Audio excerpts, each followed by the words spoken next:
They called her barren. They called her cursed. And in Red Holler, that was enough to sentence a woman to death. Clara Wynn's scream tore through the town square as the rope bit into her wrists, dragging her behind a horse that knew no mercy. The dust choked her. The stones tore her dress. And every face that watched, every single one, turned away. But then, a shadow fell across the square. A mountain man with an axe. And when that blade came down, it didn't just cut a rope. It severed everything Clara had ever known about survival, shame, and what it meant to be saved. Stay with me until the end, and comment what city you're watching from. I want to see how far this story travels. The sun hung low and merciless over Red Holler, turning the dirt streets into rivers of copper dust.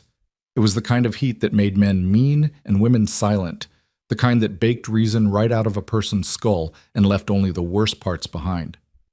Clara Wynn had known that heat all her life.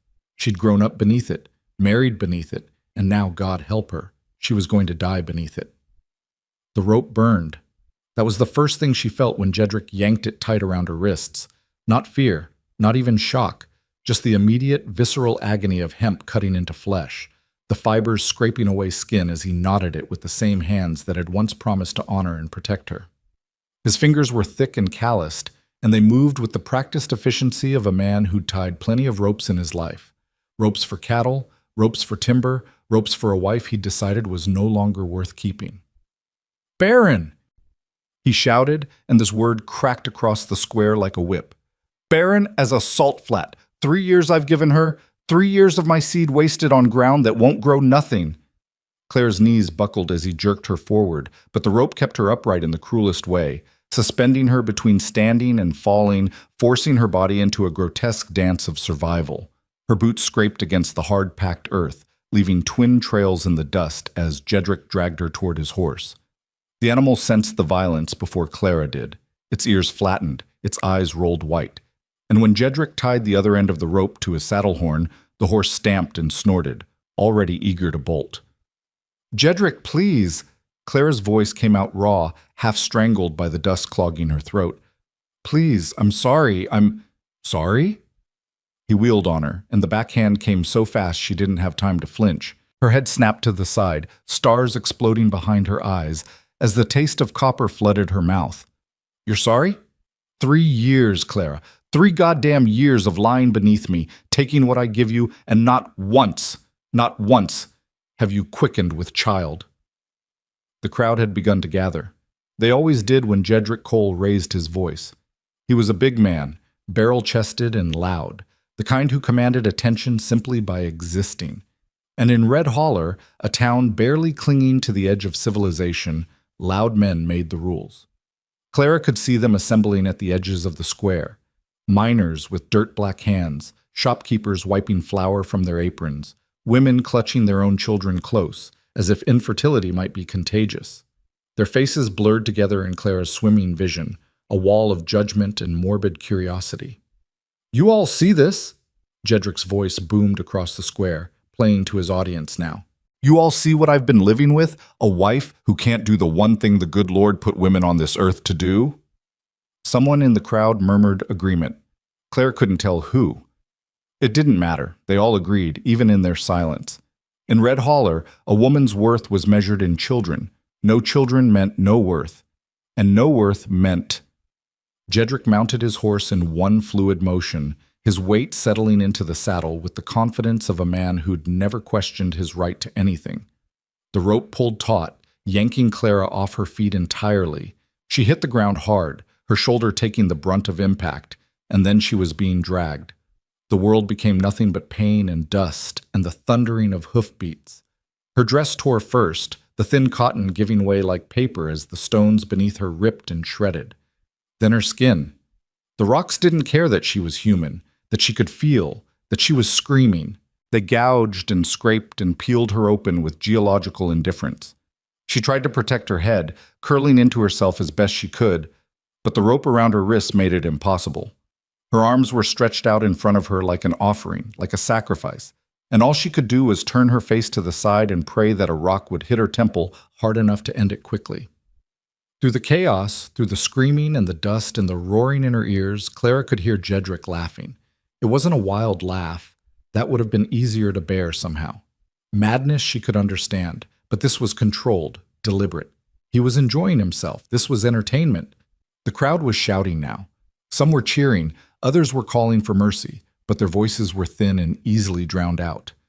In Red Holler, mercy was a luxury, and luxuries were scarce. Clara's vision began to gray at the edges.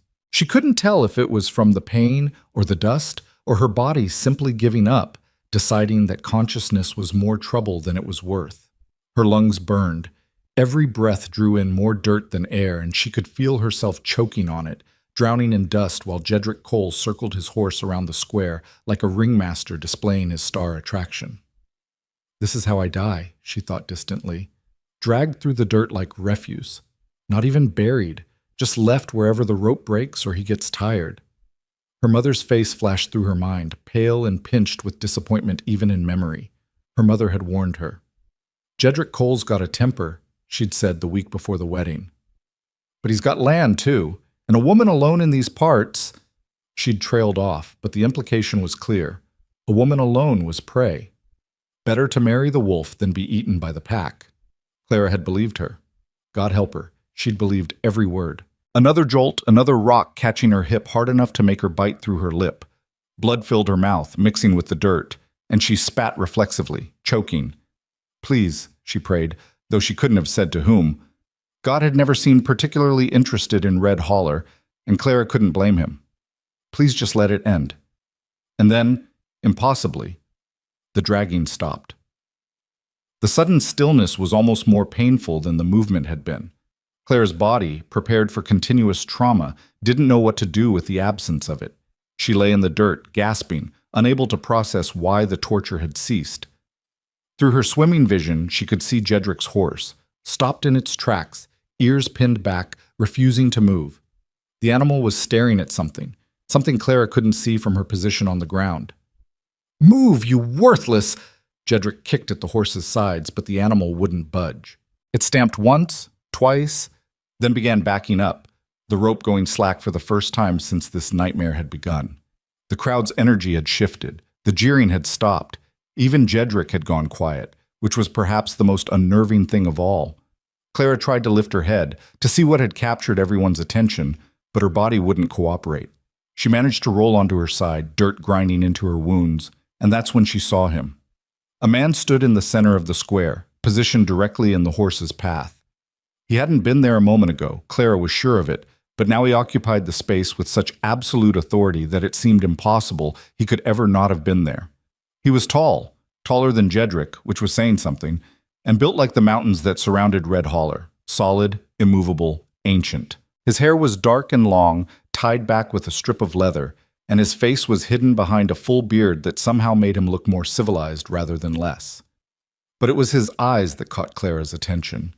Even from a distance, even through her pain-blurred vision, she could see them, gray as winter storm clouds and just as unforgiving. In his right hand he carried an axe, not a hatchet, not a tool. An axe, the kind meant for felling trees older than Red Holler itself, with a head the size of a dinner plate and a handle worn smooth from years of use. He held it loosely, almost casually, but there was nothing casual about the way his fingers curved around it, or the way his weight settled into his stance. This was a man who knew violence, not the performative cruelty Jedrick Cole specialized in, but the real thing, the kind that was over before you realized it had begun. Cut the rope, the man said. His voice was quiet. That was what stunned Clara most. In a town where men measured their worth in decibels, this stranger spoke barely above a conversational level, and yet every single person in that square heard him. Jedrick recovered first, his shock giving way to the familiar bluster that had served him so well in Red Holler. Who in the hell are you to— Cut the rope, the man repeated, and this time his eyes locked onto Jedrick's. The crowd seemed to collectively hold its breath. Jedrick's face flushed red. Clara had seen that color before, had learned to read it like a storm approaching. It meant violence was coming, meant he'd been challenged in a way his pride couldn't tolerate. This is my wife, Jedrick said, and Clara noticed the way his hand moved toward the pistol at his hip. My property, and what I do with my property ain't none of your concern, stranger. The man didn't move, didn't blink. Not a stranger, he said. Name's Calder Boone. And I said cut the rope. A ripple went through the crowd at the name. Clara saw it. The way people stepped back, the way hands moved away from weapons, the way even the boldest men suddenly found the ground very interesting. Boone. She'd heard that name before, whispered in the saloon, muttered by miners who'd ventured too far into the high country and come back with stories that stretched credulity. Calder Boone. The mountain man. The ghost of Red Ridge. The man who'd survived a winter in the high peaks with nothing but an axe and come down in spring with enough pelts to buy half the town if he'd wanted to. The man who'd killed a grizzly with his bare hands, or so the stories went. The man who didn't come down from the mountains for any reason, not for supplies, not for company, not for anything. Which meant his presence here, now, in this square, was significant in ways Clara's fractured mind couldn't quite process. Jedrick's hand tightened on his pistol grip. I don't care if you're the devil himself, Boone. This is a private matter between a man and his wife, and if you don't turn around and walk away right now, I'll... Calder moved. One moment he was standing still, axe hanging loose at his side. The next, he'd crossed the space between them, and the axe came up in a fluid arc that caught the sunlight and turned it into liquid gold. Clara heard Jedrick shout, a sound of surprise more than fear, and then the axe came down. Not on Jedrick, on the rope. The blade bit through the hemp like it was morning mist, severing it completely with a sound like tearing fabric. The rope fell away, the cut end still attached to the saddle, while the other half, still bound to Clara's wrists, dropped into the dust beside her. The horse bolted. Jedrick, caught off guard by both Calder's speed and his horse's panic, nearly went with it. He managed to stay in the saddle, but it was a near thing, and by the time he'd regained control and wheeled the animal around, Calder had positioned himself between Jedrick and Clara. Not beside her, not near her, between. A human wall, silent and absolute. You just made the worst mistake of your life, Jedrick snarled, and now the pistol was out, pointed directly at Calder's chest. I'll see you hanged for interfering with a man's domestic affairs. We got laws in this town, and you got laws that allow a man to drag his wife to death? Calder's voice remained level, conversational. That what you call justice in Red Holler. She's barren! Jedrick's voice cracked on the word, desperation bleeding through the anger. 3 years I've wasted on her, 3 years of feeding and housing and providing, and she's given me nothing. A man's got a right to expect... A man's got no right to murder, Calder interrupted. And for the first time, something cold crept into his voice. Not for this, not for anything. Clara could see the crowd watching, could feel their collective judgment shifting like sand. They'd been ready to watch her die, had been enjoying it even. But Calder's presence had thrown something off balance. Here was a man who commanded respect through something other than volume, who wielded authority without needing to shout it. And more than that, he was an outsider. He didn't have to care about Red Holler's rules or traditions or the unspoken understandings that allowed men like Jedrick to thrive. Sheriff Garrett pushed through the crowd then, his badge catching the light. He was old, too old for the job, really, with a gut that hung over his belt and eyes that had learned to look away from inconvenient things.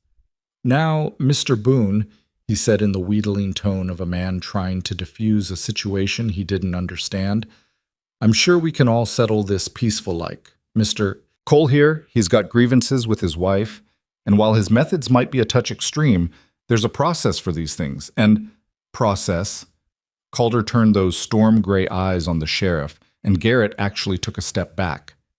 You watched a man drag a woman through your streets, and you call that process?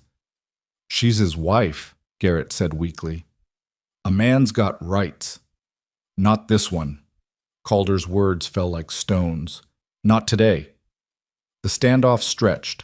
Jedrick still had his pistol drawn, his hand shaking now with fury and something that might have been fear. Calder stood utterly still, the axe hanging loose in his grip, looking for all the world like a man waiting for the weather to change. Clara tried to speak, to say something, anything, but her throat was too raw, her mouth too full of blood and dust. She managed only a broken sound, and even that small noise cost her.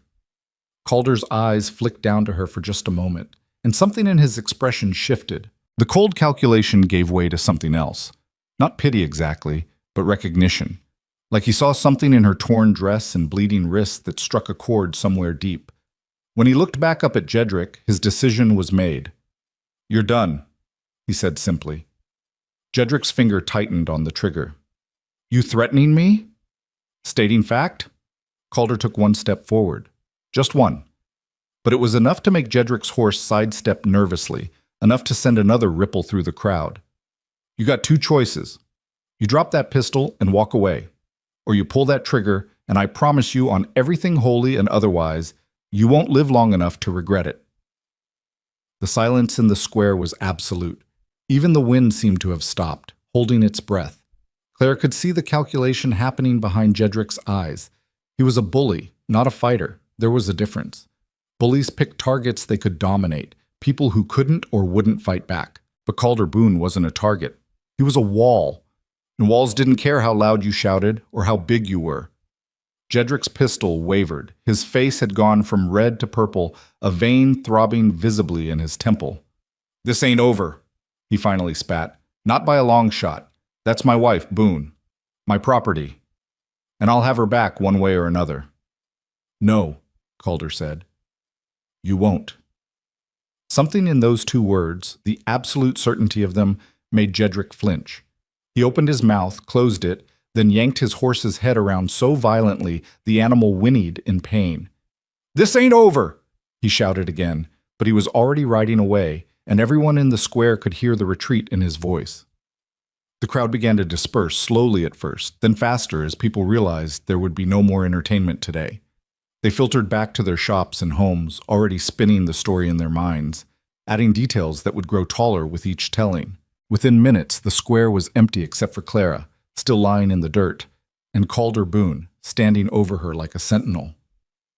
He knelt down, slowly, carefully, like he was approaching a wounded animal.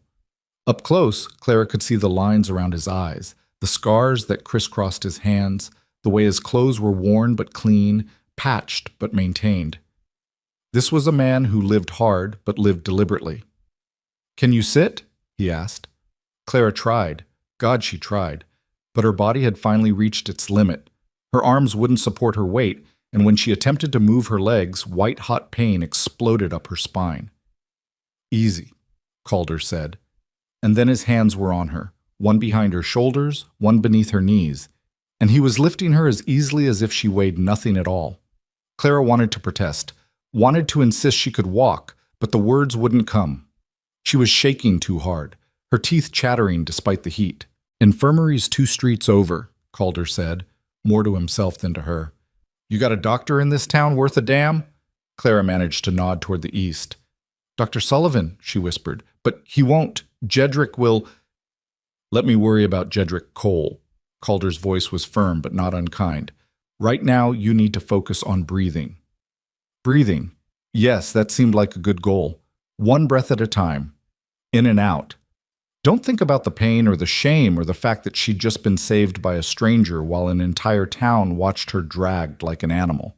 Calder carried her through the streets, and Clara was dimly aware of faces at windows, of whispers following in their wake. Tomorrow, she knew, the whole town would be talking. About her, about Jedrick, about the mountain man who'd cut the rope. But tomorrow was a lifetime away.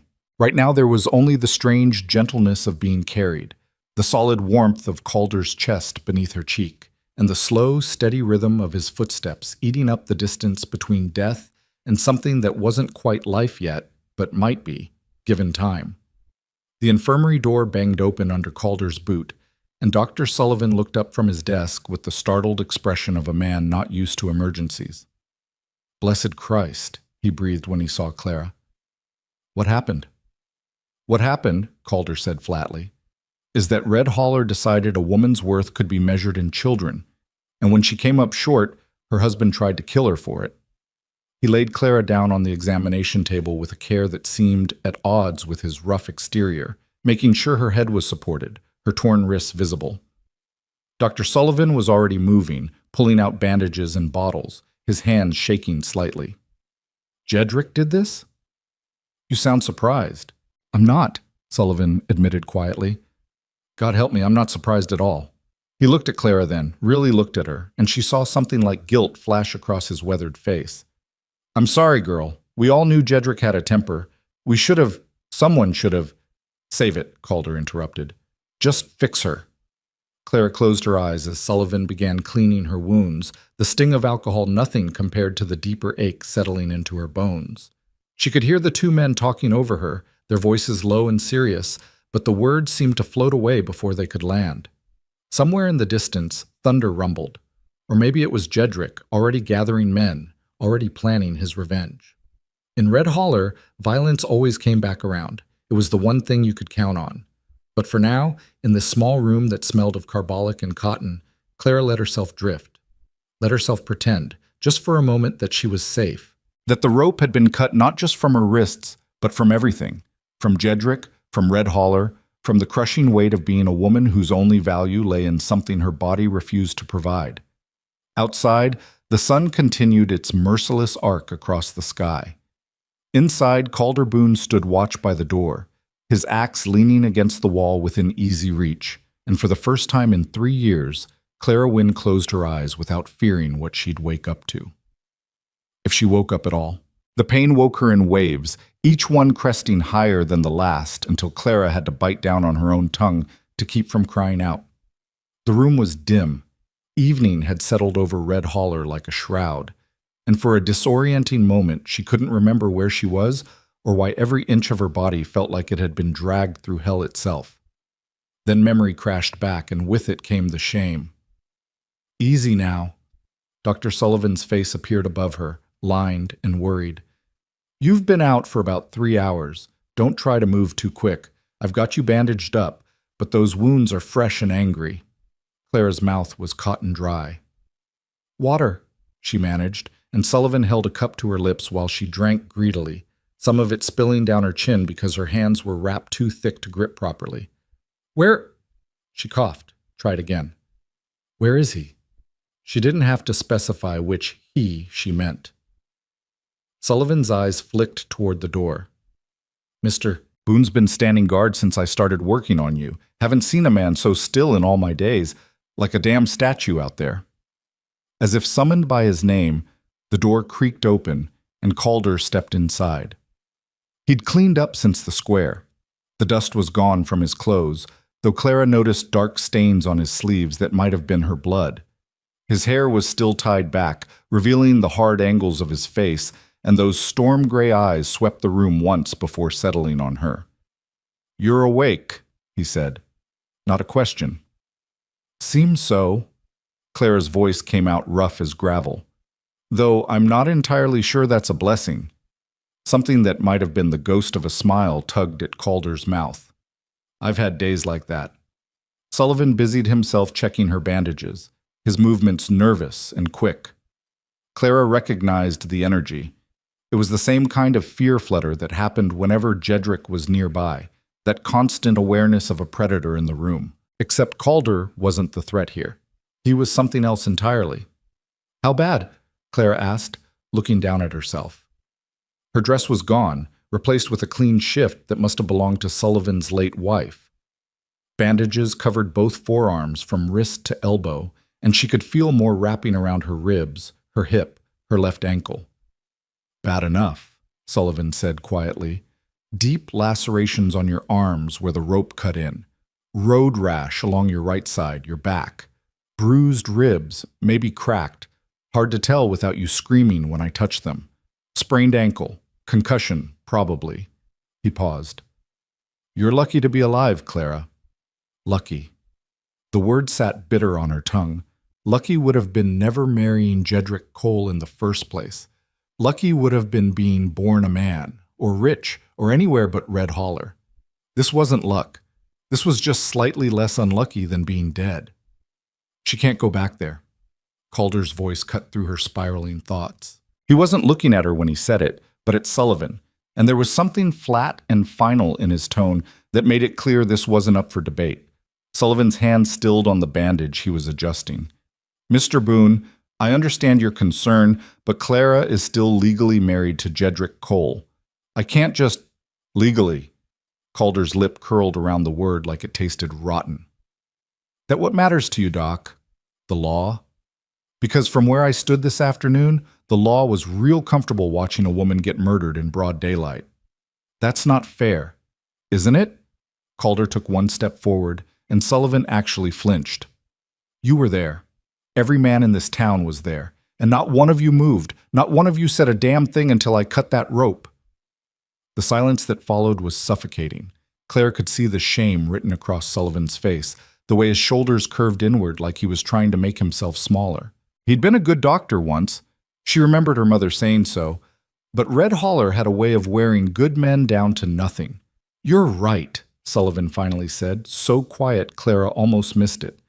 God help me, you're right. We should have stopped it. I should have stopped it. He looked at Clara then, and his eyes were wet. I'm sorry, girl. I'm so sorry. Clara didn't know what to say to that. Sorry didn't fix anything. Sorry didn't erase the last 3 hours, or the last 3 years, or the fact that tomorrow, when Jedrick came looking for her, every man in this town would step aside and let him take her back, because that's what the law said he could do.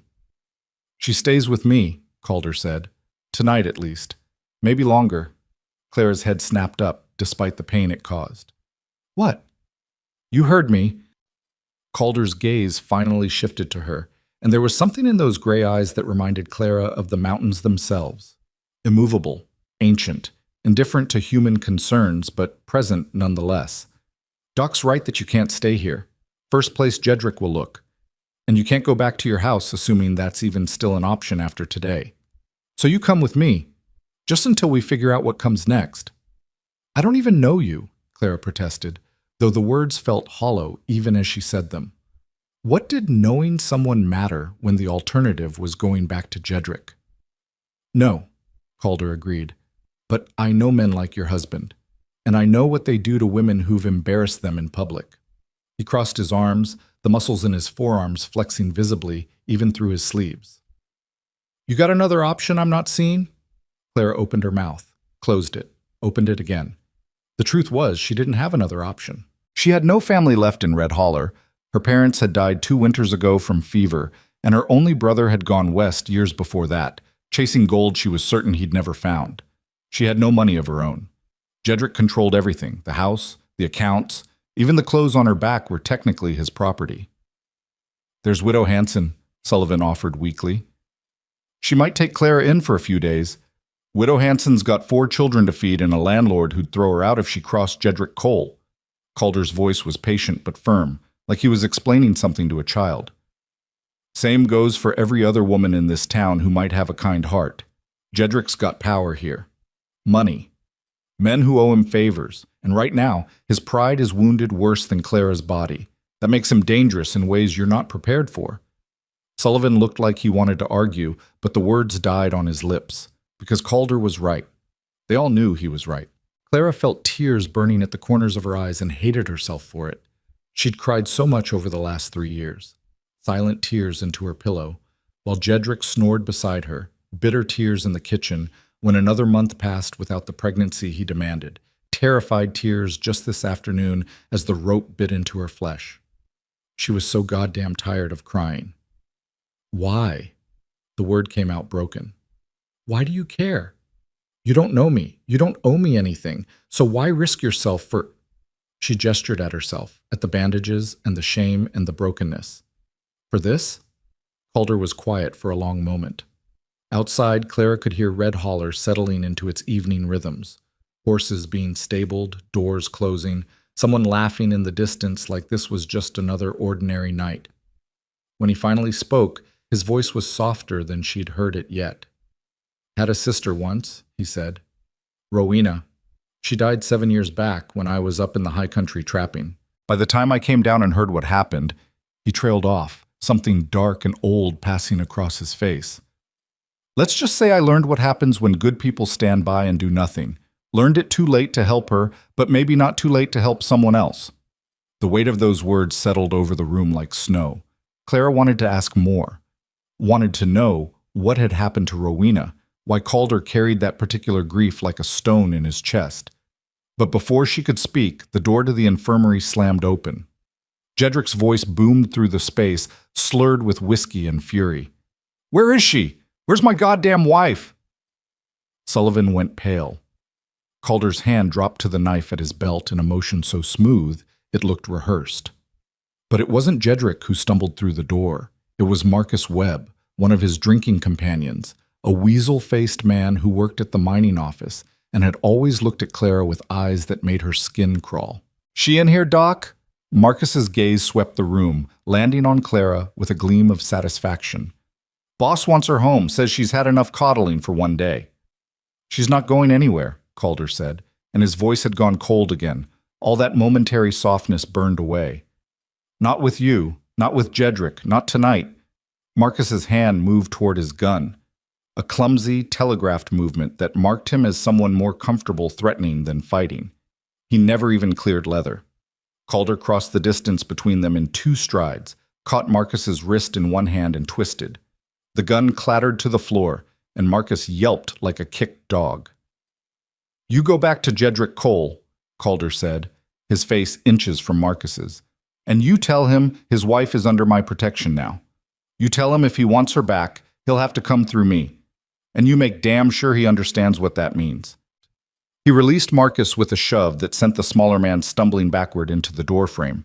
Marcus caught himself, his face twisted with impotent rage, but he was smart enough not to try for his gun again. "You're making a mistake, Boone," Marcus spat. "Jedrick's got friends.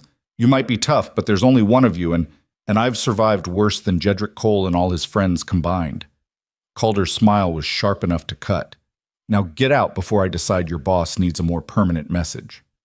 Marcus fled, and the sound of his boots hammering down the street faded into the evening air. Calder closed the door behind him, then dragged a chair over and wedged it under the handle. It wouldn't stop a determined group, but it would slow them down.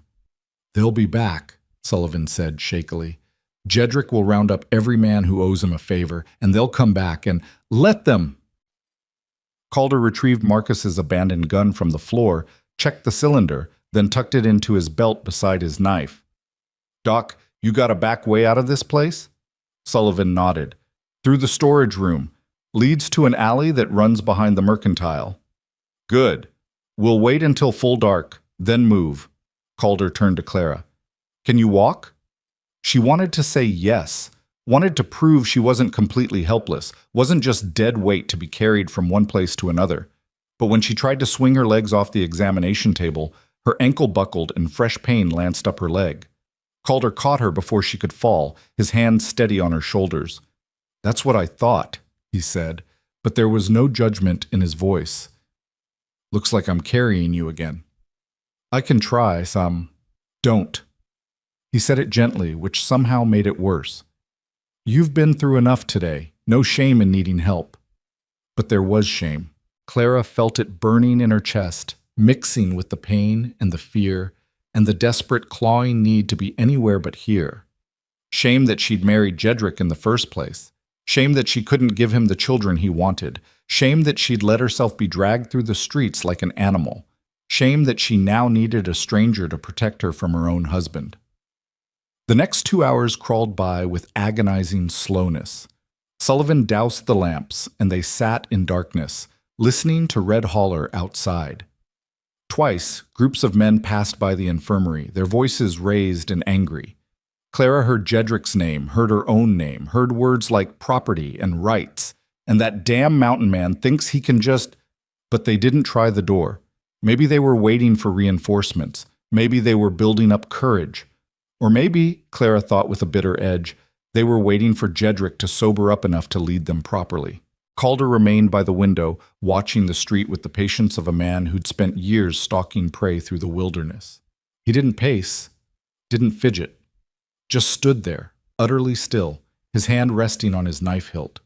Clara found herself studying him in the darkness, the broad set of his shoulders, the way his breathing never seemed to change regardless of what was happening outside, the scars she could just barely make out on his knuckles. This was a man who'd been forged in harder places than Red Holler, she realized. A man who'd learned to survive not through bluster or violence for show, but through something quieter and more dangerous. "You really think we can make it out of town?" she finally asked, her voice barely above a whisper. Calder glanced at her, his face half shadowed in the moonlight filtering through the window. I've gotten out of worse situations with worse odds. Like what? A pause. Then, once spent 3 days trapped in a canyon with a wounded leg and a pack of wolves circling. Made it out with nothing but a knife and a prayer. He turned back to the window. Red Holler's got men with guns, but they're not wolves. They'll hesitate. They'll second guess. And that hesitation is what'll keep you alive. Clara wanted to feel reassured. Instead, she just felt tired. A bone-deep exhaustion that had nothing to do with her physical injuries and everything to do with the simple fact that this was her life now. Running, hiding, dependent on the kindness of a stranger because her own town had decided she was worth less than livestock. Finally, when the moon was high and the streets had gone quiet, Calder moved. "Time to go, Doc. You ready?" Sullivan nodded, though his hands were shaking as he gathered supplies. Bandages, laudanum, a bottle of something Clara didn't recognize. "There's a livery stable on the east edge of town," he said quietly. "Old Garrett keeps horses there. If you can make it that far without being seen, we'll make it." Calder's certainty should have been comforting. Instead, Clara found it almost frightening. What kind of man spoke with such absolute confidence about escaping an angry mob? The kind who'd done it before, she realized. Possibly more than once. Calder lifted her as easily as he had that afternoon, and Clara bit back a gasp as the movement jarred her injuries. Sullivan led them through the storage room, past shelves of medical supplies, and into a narrow hallway that smelled of dust and old paper. The back door stuck, swollen with summer humidity, and it took Sullivan precious seconds to force it open, seconds during which Clara's heart hammered so hard she thought it might burst through her ribs. Then they were outside, the night air cool against her fevered skin. The alley stretched before them, dark and narrow, and Clara could see shadows moving at the far end, men with torches, searching. "This way," Calder breathed, and he moved down the alley in the opposite direction, his boots somehow silent despite his size and her weight. Sullivan followed, carrying his bag of supplies, and Clara could hear the old doctor's labored breathing as he struggled to keep up. They cut through yards and between buildings, Calder navigating the backways of Red Holler with surprising familiarity for someone who supposedly never came to town. Once, they had to wait pressed against a wall while 3 men passed not 10 feet away, their voices angry and wine-soaked. Clara held her breath, certain they'd be spotted, but Calder's stillness was absolute and the men walked past without ever looking their direction. The livery stable loomed out of the darkness like a cathedral, huge and dark and smelling of hay and horses. The door was barred, but Calder set Clara down gently against the wall and had it open in seconds, the bar sliding free with barely a whisper of sound. Inside, horses shifted and snorted softly, disturbed by the intrusion. Calder's hand found Clara's shoulder in the darkness. "Wait here. I'll get us mounted." He disappeared into the shadows, leaving Clara alone with Sullivan, who was breathing hard and looked on the verge of collapse. "Here." He pressed something into her hands, the bottle she hadn't recognized earlier. "Laudanum. For the pain. Don't take too much, but don't suffer needlessly either." "Doc," Clara started, but he shook his head. "No time. Listen. There's a line shack about 15 miles north, up in the foothills where the timber road forks. Used to be a logging camp, but it's abandoned now. Should have basic supplies, maybe even a stove. You get there, you rest up properly, and then..." He trailed off, because they both knew there was no "and then." There was only running until the running stopped working. Calder emerged from the darkness leading 2 horses, a sturdy bay gelding and a smaller paint mare. He'd already saddled them both, moving with the efficiency of someone who'd done this 1,000 times. "Can you ride?" he asked Clara. She wanted to lie, but what was the point? "Not like this." He nodded like he'd expected that answer. "You'll ride with me then. Doc, can you get word to anyone who might come looking for her? Tell them she's safe, but don't tell them where." Sullivan nodded. "I'll do what I can. And Boone..." He paused, something fierce and desperate crossing his weathered face. "You keep her alive. You hear me? You keep her alive, and maybe the rest of us can start living with ourselves again." Calder swung into the saddle, then reached down for Clara. The movement of being lifted onto the horse sent fresh agony through her body, but she clenched her teeth and refused to cry out. Calder settled her in front of him, one arm firm around her waist to keep her steady, and Clara found herself pressed against his chest, feeling the steady rhythm of his heartbeat against her back. "Hold on," he said quietly, and then they were moving. The stable doors burst open and they exploded into the night at a gallop, the paint mare thundering along beside them with Sullivan's supplies strapped to her saddle. Shouts erupted behind them. Someone had spotted them, and Clara heard the crack of gunfire, but then they were around a corner and racing down a side street, and the shots faded behind them. Calder guided the horse through Red Holler with the sureness of a man who could navigate by starlight alone. They crossed the river at a shallow ford, water spraying up around the horse's legs, and then they were climbing, into the foothills where the air grew thin and cool, and the lights of Red Holler became just distant pinpricks behind them. Clara didn't realize she was crying until she tasted salt on her lips. Not from pain this time, though God knew there was plenty of that. These were different tears, relief tears, grief tears, the tears of someone who just lost everything and gained nothing except the promise that tomorrow she'd wake up without a rope around her wrists. Calder's arm tightened around her waist, not painfully, just enough to let her know he felt her shaking. He didn't say anything, didn't offer false comfort or empty promises. He just held her steady as the horse carried them further into the darkness, further from the only life Clara had ever known, and she found that silence more comforting than any words could have been. They rode for hours through territory that grew increasingly rough. The trail, if it could even be called that, wound through stands of pine and across rocky streams, always climbing, always moving away from civilization and toward the wild places where men like Calder Boone made their homes. Clara drifted in and out of consciousness, lulled by the rhythm of the horse's gait and the exhaustion pulling at her bones. Each time she surfaced, Calder was there, solid and unmoving, guiding them through the night. Finally, when Clara thought she couldn't endure another moment, Calder pulled the horse to a stop. "Line shack," he said quietly, just like the doc said. Clara looked up to see a small structure materializing from the darkness, barely more than 4 walls and a roof, but it had a door that closed and windows that still held glass. Calder dismounted, then lifted her down with that same careful strength that was becoming familiar. Her legs wouldn't hold her weight, so he simply carried her inside and set her on a rough wooden bunk against the far wall. The interior was sparse but serviceable. A potbelly stove in the corner, a table with 2 chairs, shelves that held rusted cans and mason jars covered in dust. And the bunk where Clara now sat, its thin mattress probably full of mice, but better than anything she'd expected to find. Calder worked quickly, getting a fire started in the stove, filling a kettle with water from the creek that ran nearby, unpacking the supplies from the paint mare's saddle. He moved with practiced efficiency, and Clara realized this wasn't the first time he'd sheltered in places like this. Wasn't the first time he'd tended to someone injured and exhausted. "Drink this."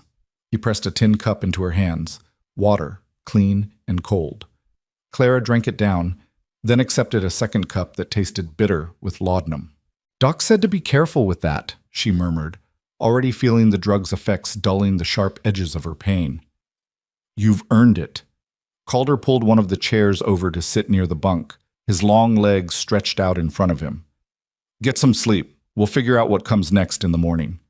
Clara wanted to ask what he meant by that, wanted to understand why he was doing this, what he expected in return, whether he understood that by saving her he'd made himself a target too.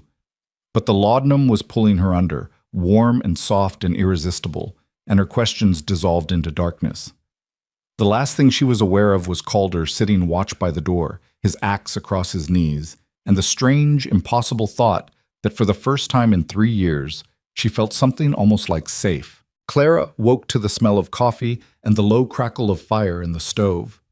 For a disorienting moment, she thought she was back in the house she'd shared with Jedrick, that any second now he'd be shouting for his breakfast, and the panic that shot through her was so sharp it took her breath away. Then memory returned, the rope, the dragging, Calder's axe cutting through hemp, and with it came a different kind of terror. She sat up too quickly, crying out as her injuries protested, and Calder was there immediately, one hand on her shoulder to steady her. "Easy," he said. "You're safe. We're still at the line shack." Clara's breathing slowly returned to normal as she took in her surroundings in daylight. The shack looked even smaller than it had last night, The walls weathered gray and chinked with moss where the logs had separated. Sunlight streamed through gaps in the roof boards, creating dusty columns of gold in the smoky air. Calder had clearly been up for hours. The fire was well established, coffee was bubbling in a dented pot on the stove, and he'd arranged their supplies on the shelves with military precision. "How long was I out?" Claire's voice came out rough as sandpaper. "Most of the night and into morning. It's nearly noon now." Calder poured coffee into a tin cup and brought it to her. "You needed the rest. Body's got a lot of healing to do." Clara accepted the coffee gratefully, wrapping her bandaged hands around the cup and letting the warmth seep into her palms. Everything hurt, a dull, throbbing ache that seemed to encompass her entire body, but it was manageable. Better than yesterday. Better than being dead. "Have you slept at all?" she asked, noticing the dark circles under Calder's eyes. "Some." He settled into the chair by the door, his rifle propped within easy reach. "Enough." Clara doubted that, but she didn't push. Instead, she sipped her coffee and watched him through the steam. In daylight, she could see details she'd missed in yesterday's chaos. The way his hands, scarred and calloused as they were, moved with surprising gentleness when he handled things. The streak of silver in his dark hair that she'd initially thought was a trick of the light. The way his eyes never stopped moving, constantly scanning the windows and door, even while he appeared relaxed. "Why did you really help me?" The question came out before Clara could stop it. "And don't tell me it's just because of your sister. Men don't risk their lives for strangers over old grief alone." Calder was quiet for a long moment, his gaze fixed on something beyond the window. When he finally spoke, his voice was low and measured. "You're right. There's more to it." He paused, seemed to be weighing his words. 7 years ago, when Rowena died, I was up in the high country. Had been for near 8 months straight, trapping and hunting, avoiding people like I always did. When I finally came down that spring, I found out she'd been involved with someone who hurt her bad. Claire's chest tightened. Jedrick? No, but close enough. Calder's jaw worked. Man named Thomas Garrett, sheriff's nephew, as it turned out. He'd been courting Rowena all that winter while I was gone, and when she tried to end things, he trailed off, his hands clenching into fists. They found her body in the creek behind the mining stables. Said she'd fallen, hit her head, but Rowena was 22 years old and sure-footed as a mountain goat. She didn't just fall. The pieces began clicking together in Clara's mind. The sheriff protected his nephew. Protected him, helped him leave town, probably gave him money to start fresh somewhere else. Calder's voice had gone flat, emotionless in the way of men who've learned that feeling too much will break them. By the time I heard what happened and came looking, Thomas Garrett was long gone, and everyone in Red Holler who might have seen something or known something suddenly had convenient memory problems. Clara thought about Sheriff Garrett watching yesterday as Jedrick dragged her through the square, the old man's watery eyes, his weak protests, his ultimate inaction. He let it happen again, she whispered. He stood there and let Jedrick do the same thing to me that his nephew did to your sister. Not quite the same. You lived. Calder's eyes finally met hers, and the pain in them was raw and ancient. But yes, when I saw you in that square, saw the rope around your wrists and the whole town watching like it was Sunday entertainment, something in me just broke. Or maybe it finally healed. Hard to tell the difference sometimes. Clara set down her coffee cup, her hand shaking slightly. I'm sorry about Rowena. I'm sorry no one stood up for her. Don't be sorry, just stay alive. Calder stood, moving to the window to check the perimeter. That's the only memorial Rowena needs, other women surviving what she didn't. The conversation died there, but it had opened something between them, a shared understanding of what it meant to be failed by the people who were supposed to protect you. Clara found herself studying Calder with new eyes, seeing not just the rough mountain man who'd cut her free, but a brother still mourning, still seeking some kind of redemption he'd probably never find. The day passed slowly. Calder checked her bandages, applied fresh wrapping where the wounds were weeping, and made her eat even though she had no appetite. He'd brought basic provisions, hardtack, dried meat, beans that he cooked into something almost palatable, and he fed her with the same patient insistence a parent might use with a stubborn child. You need your strength back, he said when she tried to refuse a second helping. Can't run on empty. Run where? Clara hadn't meant for the question to sound so bitter, but there it was. Even if we make it out of these mountains, Jedrick owns half the territory between here and the next real town. He's got connections, friends, people who owe him favors. Where exactly am I supposed to run to? One day at a time, Calder said. First we heal you up, then we figure out next steps. It was while he was outside tending to the horses that Clara noticed the coat. He'd hung it on a peg by the door, and something about it caught her attention. Maybe the way the fabric bunched strangely in one pocket, or maybe just the restless energy of someone recovering from laudanum and needing something to do with her hands. She knew she shouldn't pry, knew it was a violation of the privacy of the man who'd saved her life, but curiosity won out. Her fingers closed around something small and hard in the inner pocket. When she pulled it out, her breath caught. It was a charm, a small carved bird on a leather cord, the kind of thing someone might wear around their neck. The wood was worn smooth from years of handling, and there were initials carved into the bird's belly.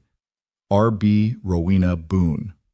Claire was still staring at it when the door opened and Calder stepped inside. His eyes went immediately to the charm in her hand, and something complicated passed across his face. Not anger exactly, but a kind of resigned sadness. Found it in the creek bed where they found her, he said quietly. She always wore it. Our mother made it for her when she was just a girl. He crossed the room and gently took the charm from Clara's hand, turning it over in his fingers like he was reading Braille. Only thing I have left of her. I'm sorry. I shouldn't have. It's fine. Calder tucked the charm back into his coat pocket. Nothing to hide, just memories are heavy things to carry sometimes. Clara nodded, understanding that weight all too well. But something was nagging at her, some detail her foggy mind couldn't quite grasp. The charm, the creek bed, the mining stables where Rowena had been found. The mining stables, she said slowly. Behind Red Holler, near the old shaft? Calder's head came up. That's right. Why? I remember. Clara pressed her fingers to her temples, trying to pull the memory into focus. I was just a girl then, maybe 14 or 15. I remember hearing screaming one night. My mother told me to stay inside, but I looked out the window and I saw. Her breath caught. I saw a man dragging someone. A girl. She was screaming and fighting, and he was pulling her toward the stables. There was so much screaming. Calder had gone very still. Did you see his face? Not clearly. It was dark, and I was afraid, and my mother caught me at the window and pulled me back. Clara's heart was pounding now, the memory crystallizing with painful clarity. But I remember one thing. When he passed under the lamplight near the stable door, I saw his face for just a second. He had a scar, right here. She traced a line down her left cheek. A thick scar, like from a knife wound or something. The silence that followed was absolute. Calder's face had drained of color, his hands clenching and unclenching at his sides. When he finally spoke, his voice was barely above a whisper. Thomas Garrett didn't have a scar, never did, according to everyone I talked to. Clara felt ice forming in her stomach. Then who? Jedrick Cole. Calder's words fell like hammer blows. Jedrick Cole has a scar like that. Got it in a bar fight in his 20s, or so he tells anyone who asks. Right down his left cheek. The room seemed to tilt.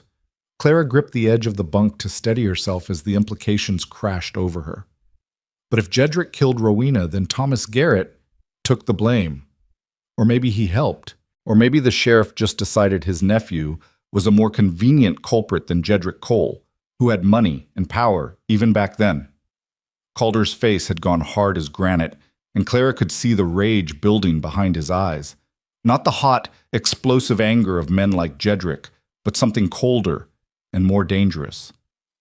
All these years, I thought Thomas Garrett murdered my sister. All these years I've been hunting the wrong man. You can't know for certain it was Jedrick, Clara said, though even as the words left her mouth, she knew they were hollow. I was just a girl. It was dark.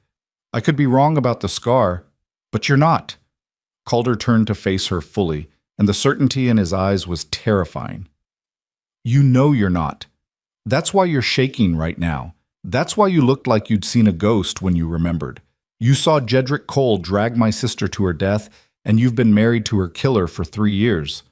Clara thought she might be sick. Her mind raced backward, cataloging every moment of her marriage through this new, horrible lens.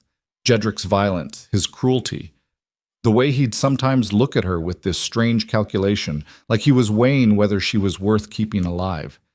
She'd always attributed it to his disappointment over her infertility, but now...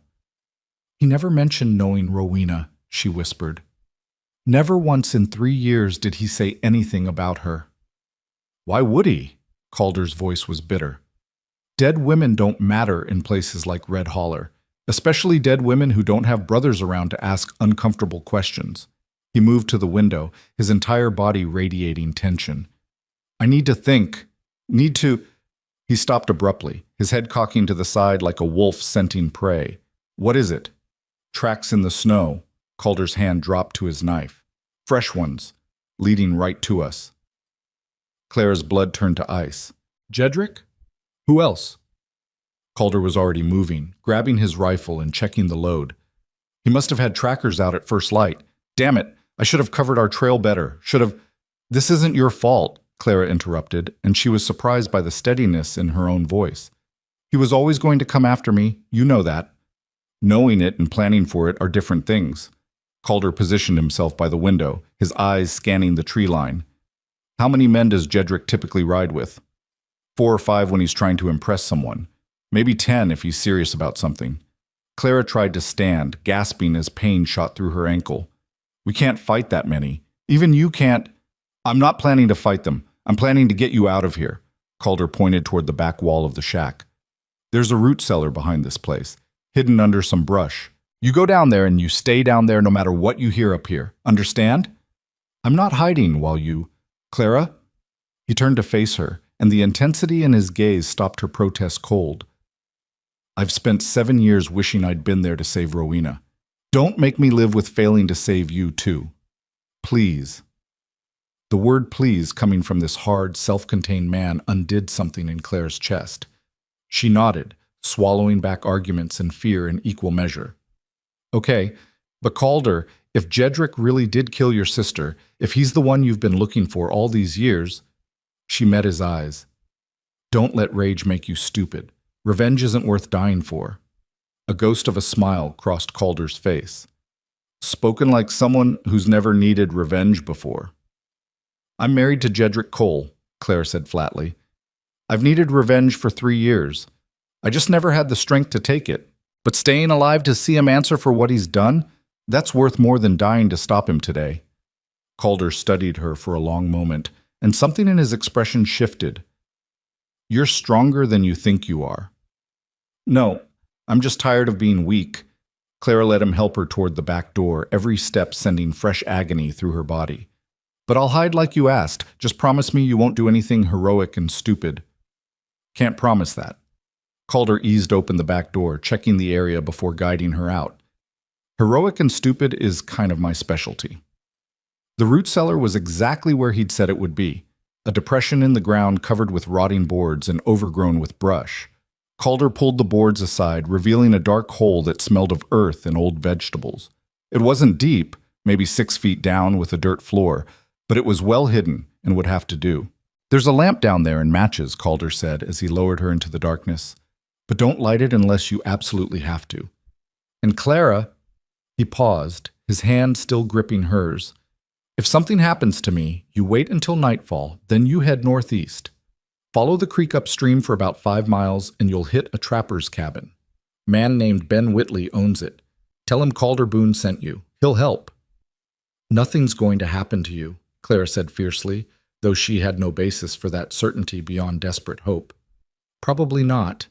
Calder released her hand. But if it does, you survive anyway. You hear me? You survive. And you make sure everyone knows what Jedrick Cole really is. Then he was pulling the boards back over the opening, and Clara was alone in the darkness with nothing but the sound of her own ragged breathing and the distant thunder of approaching hoofbeats. She found the lamp by feel, but heeded Calder's warning and didn't light it. Instead, she pressed her eye to a gap between the boards. Watching the line shack above her with her heart hammering so hard she thought it might crack her ribs. The riders came into view moments later, 6 men on horseback, led by Jedrick Cole on his big roan stallion.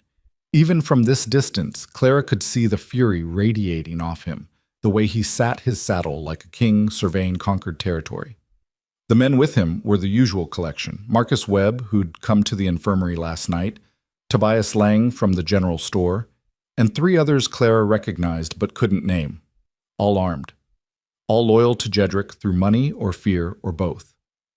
Calder stepped out of the lined shack as they approached, his rifle held loosely in his hands but clearly ready. He'd positioned himself in the doorway, using the structure for cover while still appearing casual. It was a calculated stance, not aggressive enough to provoke immediate violence, but not submissive either. "Jedrick Cole," Calder called out, his voice carrying across the clearing. "Figured you'd come." Jedrick reined in his horse about 20 feet away, the other men fanning out in a loose semicircle. "Where is she, Boone?" "Gone." Calder's lie was smooth as butter.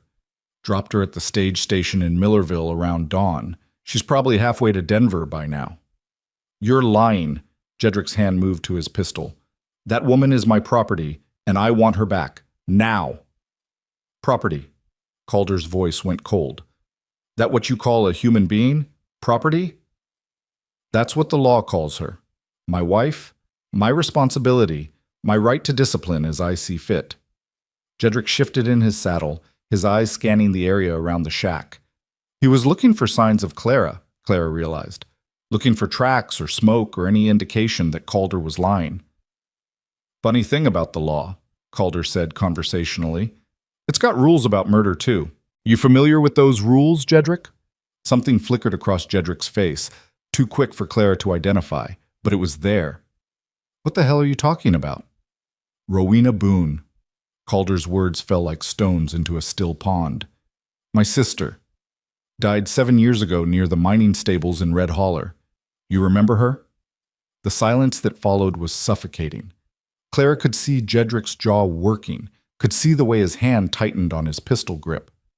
"Never heard of her," he finally said, but his voice lacked conviction. "No? That's interesting, because there's a witness who saw you drag her to those stables. Saw the scar on your face clear as day in the lamplight." Calder took 1 step forward, his rifle coming up slightly. "You want to try that again, or do you want to tell me the truth about what happened that night?" Marcus Webb spoke up then, his voice nervous. "Boss, maybe we should—" "Shut up, Marcus." Jedrick's face had gone red. That familiar color Clara knew meant violence was coming. This mountain man spinning tales, trying to distract us from the fact that he's got my wife hidden somewhere. "I'm not spinning anything." Calder's voice was hard as iron now. "You murdered my sister. You dragged her to those stables, and you killed her, and then you let Thomas Garrett take the blame for it. Probably paid the sheriff handsomely for that favor. You can't prove a damn thing." But Jedrick's voice was shaking now, and Clara could see sweat beading on his forehead despite the cool mountain air. "It's been 7 years. Whatever you think you know. I know enough." Calder raised his rifle to his shoulder in one fluid motion. "I know you're a coward who hurts women and hides behind the law. I know you killed Rowena, and I know I'm about 3 seconds away from giving you exactly what you deserve." Everything happened at once. Jedrick went for his pistol. Marcus and the others scattered, their horses rearing and stamping. And Calder fired, not at Jedrick, but at the ground directly in front of the roan stallion's hooves. The horse screamed and bolted, nearly throwing Jedrick from the saddle. "Next one goes through your chest," Calder shouted, already working the rifle bolt. "You want to die today, Cole? Because I'm happy to oblige." But Jedrick had managed to stay mounted, and he was already spurring his horse away, shouting orders to his men. Clara couldn't make out the words over the chaos, but the intent was clear. Retreat, regroup, come back with more men and more guns. The riders thundered away, leaving nothing but churned earth and the sharp smell of gunpowder hanging in the air. Calder stood in the doorway for a long moment, his rifle still raised, making sure they were really gone. Then, slowly, he lowered the weapon and let out a breath that seemed to come from his very soul. "Clara," he called, "they're gone. You can come up." But Clara wasn't moving. She was frozen in the root cellar, her mind replaying what she'd just witnessed. The confrontation. Calder's accusation. Jedrick's reaction. The truth was out now, hanging in the air like smoke, and there was no taking it back. No pretending. No more hiding from what Jedrick Cole really was. Clara. Calder's face appeared above her, concern written across his features. You all right? He killed her, Clara whispered. He really killed your sister, and then he married me. Knowing what he'd done, knowing what he was capable of, he married me anyway. Yeah, Calder reached down to help her up. He did, and now he knows that I know, which means he'll come back with everyone he can muster. Clara let Calder pull her from the cellar, wincing as her injuries protested. He can't afford to let you live now, can't afford to let either of us live. We're witnesses to murder. I know. Calder guided her back into the line shack, his face grim. Which is why we're leaving, now, before he has time to organize a real hunting party. Clara wanted to argue, wanted to point out that she could barely walk, that running would just delay the inevitable, that they were trapped in these mountains with nowhere to go and an entire town ready to hunt them down. But when she opened her mouth, different words came out. Did you mean it? What you said about giving him what he deserves? Calder met her eyes, and in his gaze Clara saw the same cold determination she'd witnessed in the square yesterday. Every word. But not today. Today we survive. Tomorrow we can worry about justice. He began gathering their supplies with quick efficiency, and Clara forced herself to help despite the pain. Because he was right. They had to survive first. Had to stay alive long enough to make sure Jedrick Cole answered for both his crimes, the murder of Rowena Boone, and 3 years of torment visited on Clara herself. Outside, storm clouds were gathering over the mountains, and Clara couldn't tell if that was good luck or bad. Rain would cover their tracks, but it would also make traveling harder, more dangerous. Still, they had no choice. Jedrick would return with reinforcements, and when he did, he'd be coming to kill. So they would run. And Clara would learn what it meant to be hunted by the man she'd once promised to obey. The rain began as they were saddling the horses, fat drops that hit the ground like accusations, turning the dust to mud within minutes. Calder worked quickly, securing their supplies while Clara leaned against the line shack wall, trying not to let him see how much every breath cost her. The confrontation with Jedrick had drained something essential from her, leaving her hollow and shaking in a way that had nothing to do with her physical injuries.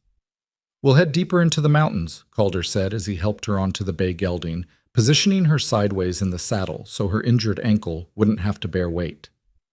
There's places up there Jedrick won't know, won't think to look. Old mining camps, abandoned homesteads. We can lose him in the high country. Clara nodded, though she wasn't sure she believed him. Jedrick Cole was many things, cruel, violent, vindictive, but he wasn't stupid. He had money and men and the entire weight of Red Holler's so-called civilization behind him. What did they have? A mountain man with a rifle, a woman who could barely walk, and the kind of truth that got people killed rather than setting them free. They rode into the rain, leaving the line shack behind like a discarded memory. The trail climbed steeply through stands of pine that grew so thick the branches formed a canopy overhead, providing some shelter from the downpour. Water ran down Clara's face, mixing with tears she hadn't realized she was crying, and she let it wash over her without trying to stop it. Crying seemed appropriate somehow. Seemed like the only honest response to discovering you'd spent 3 years sleeping beside your savior's sister's murderer. Talk to me, Calder said after they'd been riding for over an hour. Need to know you're still conscious. I'm here. Clara's voice sounded strange to her own ears, thin and distant, like it was coming from someone else's mouth. Just thinking. About? About how stupid I was. How blind. She gripped the saddle horn tighter as the horse navigated a particularly treacherous stretch of trail. There were signs, Calder. Looking back now, there were so many signs. The way he'd go quiet sometimes, staring at nothing with this look on his face like he was remembering something. The nightmares that would wake him up shouting. Once he called out a name, Rowena, but when I asked about it the next morning, he said I'd imagined it. You couldn't have known. Couldn't I? Clara laughed, and it came out bitter as ash. I knew he was violent, knew he was cruel, knew he took pleasure in hurting me, but I told myself it was my fault, that if I could just give him a child, he'd change. as if a baby could somehow transform a murderer into a decent man. Calder was quiet for a moment. The only sounds the steady rhythm of hoofbeats and rain pattering through the pines. Abuse does that, he finally said. Makes you think you're the problem. Makes you believe if you could just be better, do better, the violence would stop. But it never does. Violence is a choice abusers make, and nothing you do or don't do changes that choice. Clara turned to look at him, surprised by the insight in his words. You sound like you know something about it. My father. Calder's jaw tightened. He was a hard man. Liked his whiskey more than he liked his family, and when he drank, his fists got loose. My mother took the worst of it, but Rowena and I got our share too. He paused.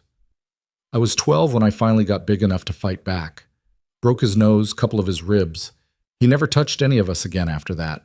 But the damage was already done. Rowena, especially, she spent her whole life looking for someone to love her the way our father never did. And she found Thomas Garrett, who was just like him under the charm. Or maybe it was Jedrick all along. Doesn't matter now. The pieces were falling into place, forming a picture Clara wished she didn't have to see. That's why you left Red Holler, why you went to the mountains. Couldn't stand being near him anymore. Couldn't stand watching my mother make excuses for him, watching the town pretend everything was normal. Calder shifted in his saddle. The mountains don't lie. They'll kill you, sure, but at least they're honest about it. No pretending to be something they're not.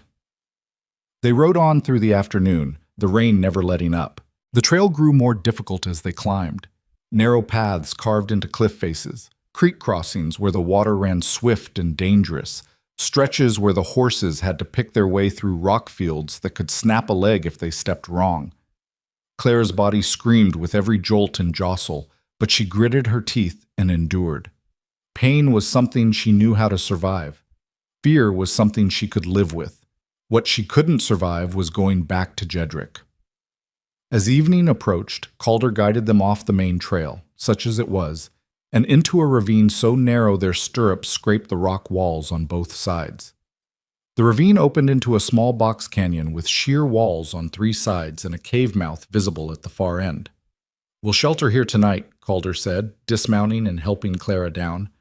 Cave's deep enough to hide a fire, and there's only one way in. Easier to defend than the line shack was. Clara limped toward the cave, her ankle throbbing with each step.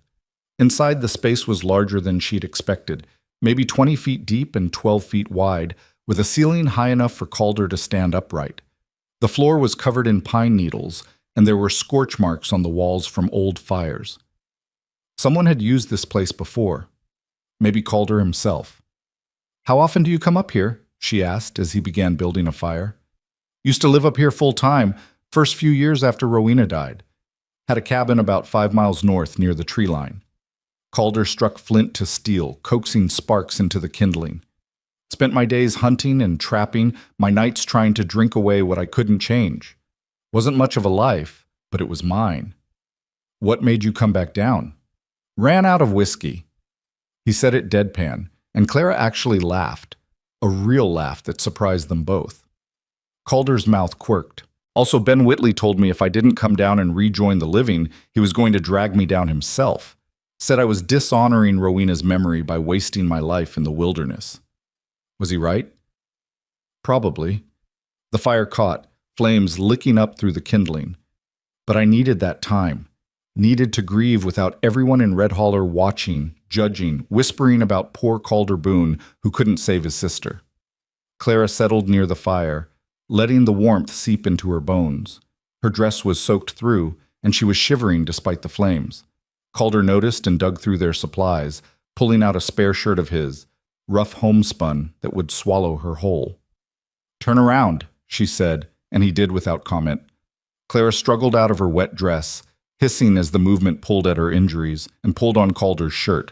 It hung past her knees like a dress itself, and smelled of pine smoke and leather, and something indefinably masculine that made her feel safer than it probably should. All right, she said, and Calder turned back around. His eyes swept over her once, assessing rather than appreciative, and he nodded to himself before hanging her wet dress near the fire to dry. They ate in silence, more hardtack and dried meat, washed down with water Calder had collected from a spring near the cave mouth. It wasn't much, but Clara's appetite had returned somewhat, which she took as a good sign.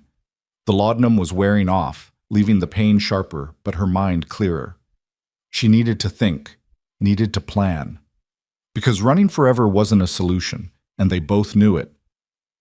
"What happens when we run out of mountain?" Clara asked, breaking the silence. Calder poked at the fire with a stick.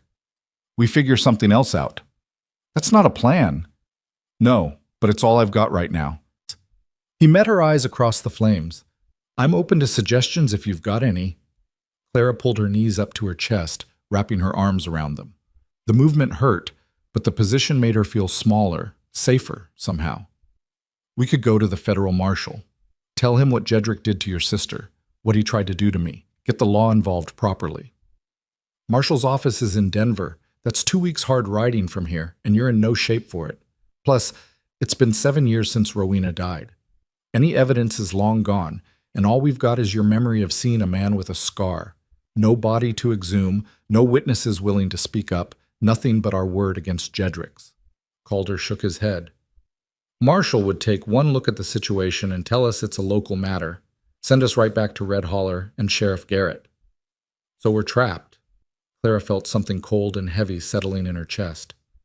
"No way forward, no way back. There's always a way." Calder's voice was firm. "Might not be a good way or an easy way, but there's always a way." They fell silent again, each lost in their own thoughts. Outside the cave, night had fallen completely, turning the canyon into a pocket of absolute darkness broken only by their fire. Rain still pattered down, but softer now, more of a steady drizzle than the earlier downpour. Clara found herself drifting, exhaustion pulling at her like an undertow. She must have dozed off because when she opened her eyes again, the fire had burned down to embers, and Calder was at the cave mouth, silhouetted against the lesser darkness outside. He was holding his rifle, his entire body tense in a way that brought Clara instantly alert. "What is it?" she whispered. "Thought I heard something, probably just an animal, but—" He trailed off, his head cocked to the side like a wolf listening for prey. Clara's heart began to hammer. Could it be Jedrick? Not unless he knows these mountains better than I think he does. This canyon's well hidden, and we didn't leave much of a trail in the rain. But Calder didn't sound entirely convinced. "Stay back from the fire. If something's out there, I don't want you silhouetted against the light." Clara obeyed, pressing herself against the cave wall where the shadows were deepest. Minutes crawled by with agonizing slowness. She strained her ears, trying to hear what Calder had heard, but there was nothing except rain and wind and the occasional rustle of pine branches. Then, clear as a bell, a horse whinnied. Calder cursed under his breath and moved deeper into the cave, positioning himself so he could see the entrance while remaining in shadow. "They found us," he said quietly. "Don't know how, but they found us." "What do we do?" "We wait. Canyon's got one entrance, which means they can't surround us. They want to come in here, they have to do it single file through that ravine, and I'll drop the first 3 before they get close." His voice was cold, tactical. "Problem is, they can also just wait us out.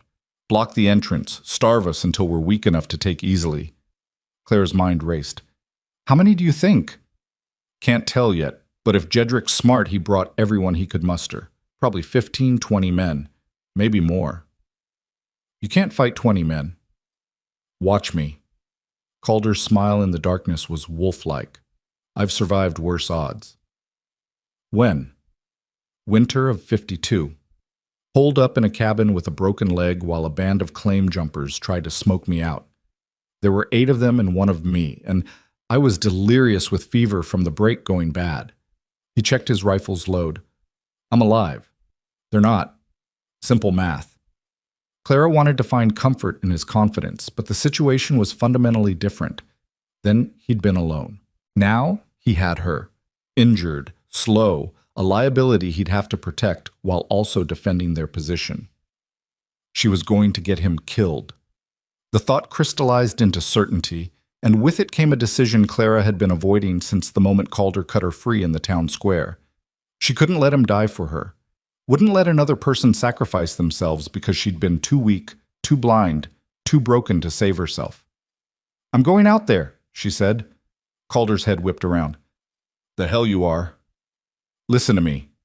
Clara pushed herself off the wall, her ankle screaming in protest. They want me, not you. If I go out there, if I give myself up, maybe they'll leave you alone. Maybe nothing.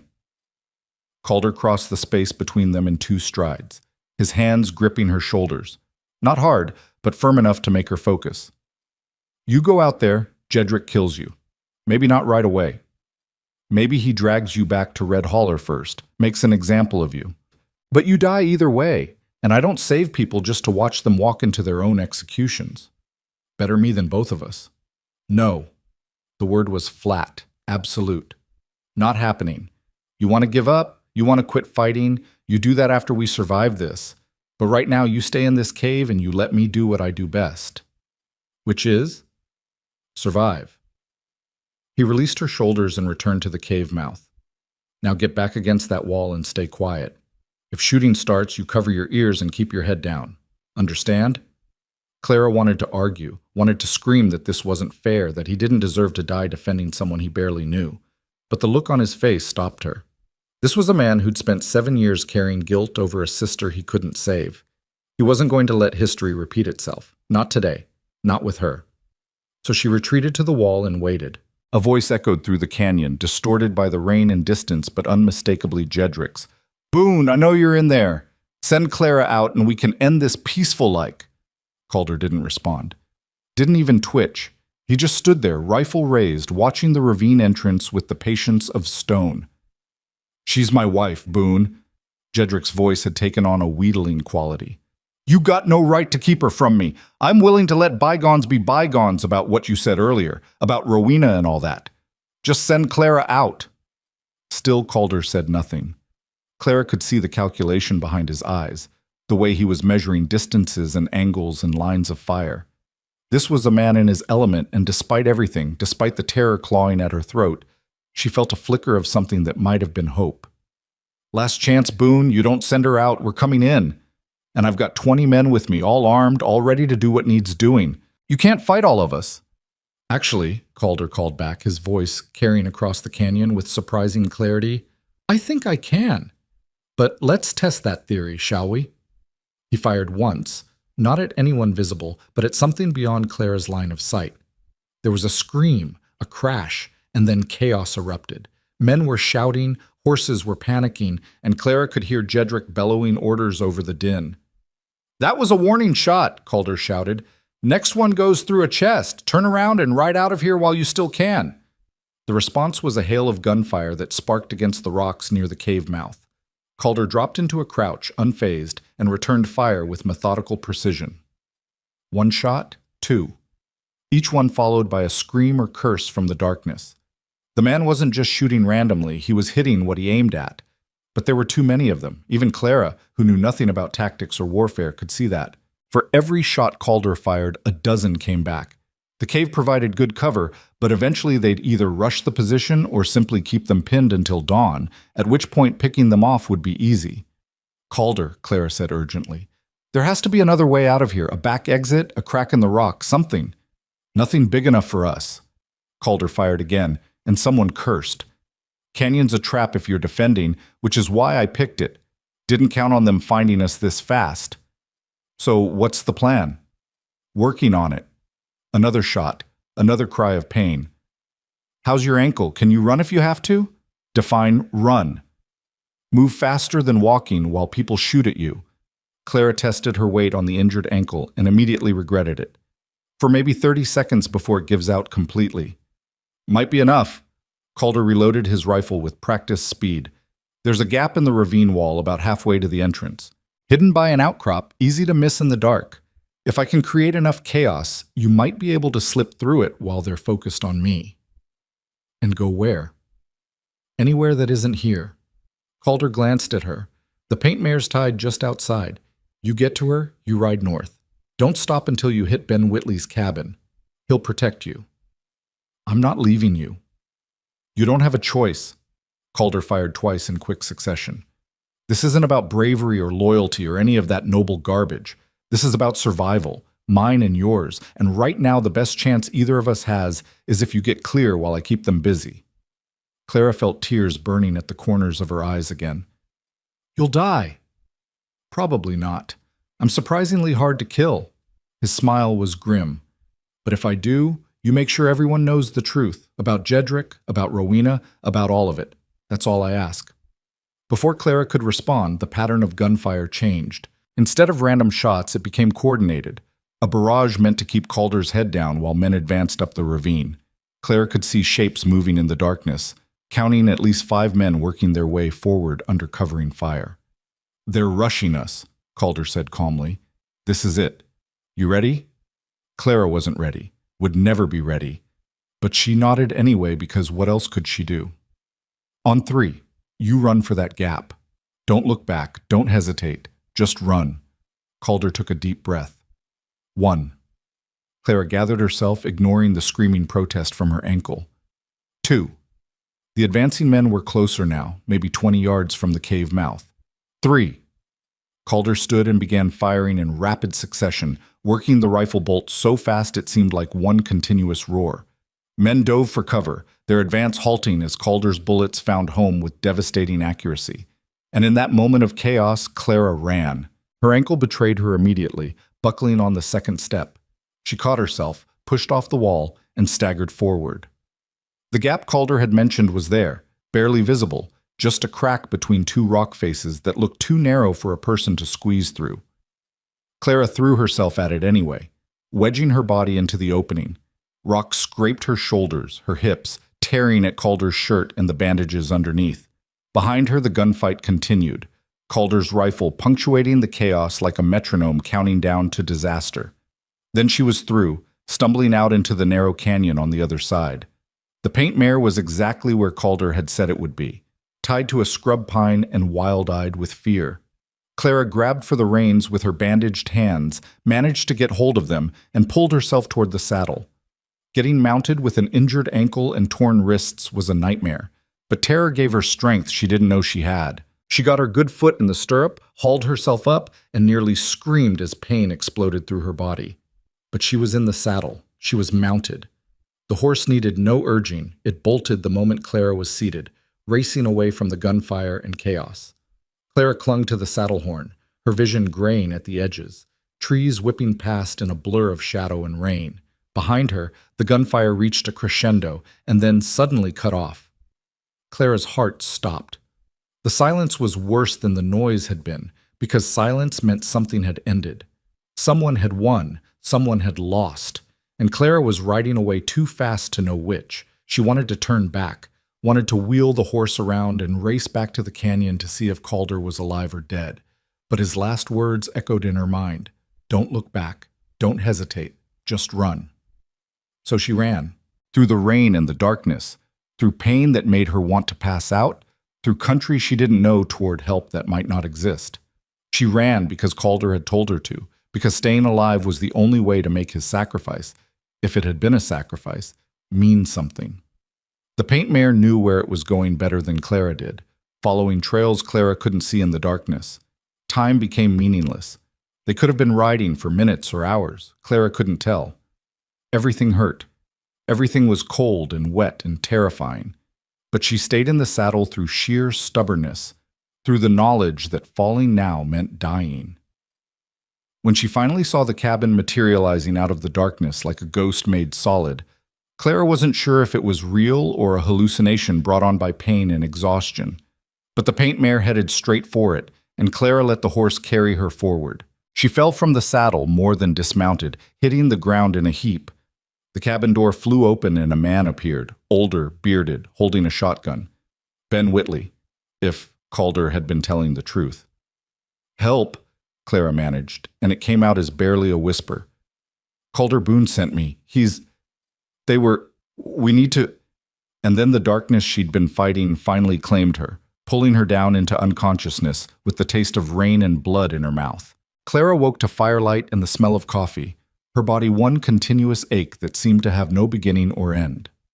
For a disorienting moment, she thought she was back in the line shack with Calder standing watch, but then memory crashed back and she sat up so fast her vision swam. Easy now. A weathered hand pressed gently on her shoulder. You're safe. You're at my cabin. Name's Ben Whitley. Calder sent you here. Clara's eyes adjusted to reveal a man in his 60s with a face like cracked leather and eyes that held more kindness than she'd seen in years. He was wrapping fresh bandages around her wrists with surprising gentleness for someone with such work-hardened hands. "Calder," Clara managed, her throat raw. Did he? "Don't know yet." Ben's honesty was somehow more comforting than false reassurance would have been. "You came in alone on his paint mare near midnight, half dead from exhaustion and blood loss. Been about 6 hours since then. Sun's coming up now, and I'm about to ride out to see what I can find." 6 hours. Calder could have bled out in 6 hours, could have been captured and hanged, could have been shot and left to die in that canyon while Clara ran away like a coward. The guilt was crushing, pressing down on her chest until she couldn't breathe properly. "I left him," she whispered. "He told me to run, and I left him there with 20 men, and I ran." "Because he told you to." Ben's voice was firm. "And if I know Calder Boone, which I do, known him since he was knee-high to a grasshopper, he wouldn't have told you to run unless he had a plan. That man survived things that would kill most folks 3 times over. Got more lives than a barn cat."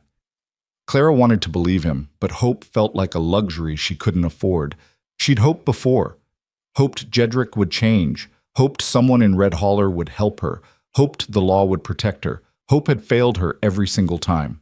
"I need to tell you something," she said, and proceeded to explain everything. The dragging, Calder cutting the rope, the revelation about Rowena Boone, the chase through the mountains. Ben listened without interrupting, his face growing increasingly grim as the story unfolded. "Always knew Jedrick Cole was rotten," Ben said when she finished. "But killing Rowena," he shook his head, "that explains a lot. Explains why Calder came back down from the high country 3 days ago looking like death himself, asking questions about Thomas Garrett and that night 7 years back. I told him to let it lie, that digging up old graves never brought peace to anyone. Guess he didn't listen." "He never would have known if I hadn't remembered," Clara's voice cracked.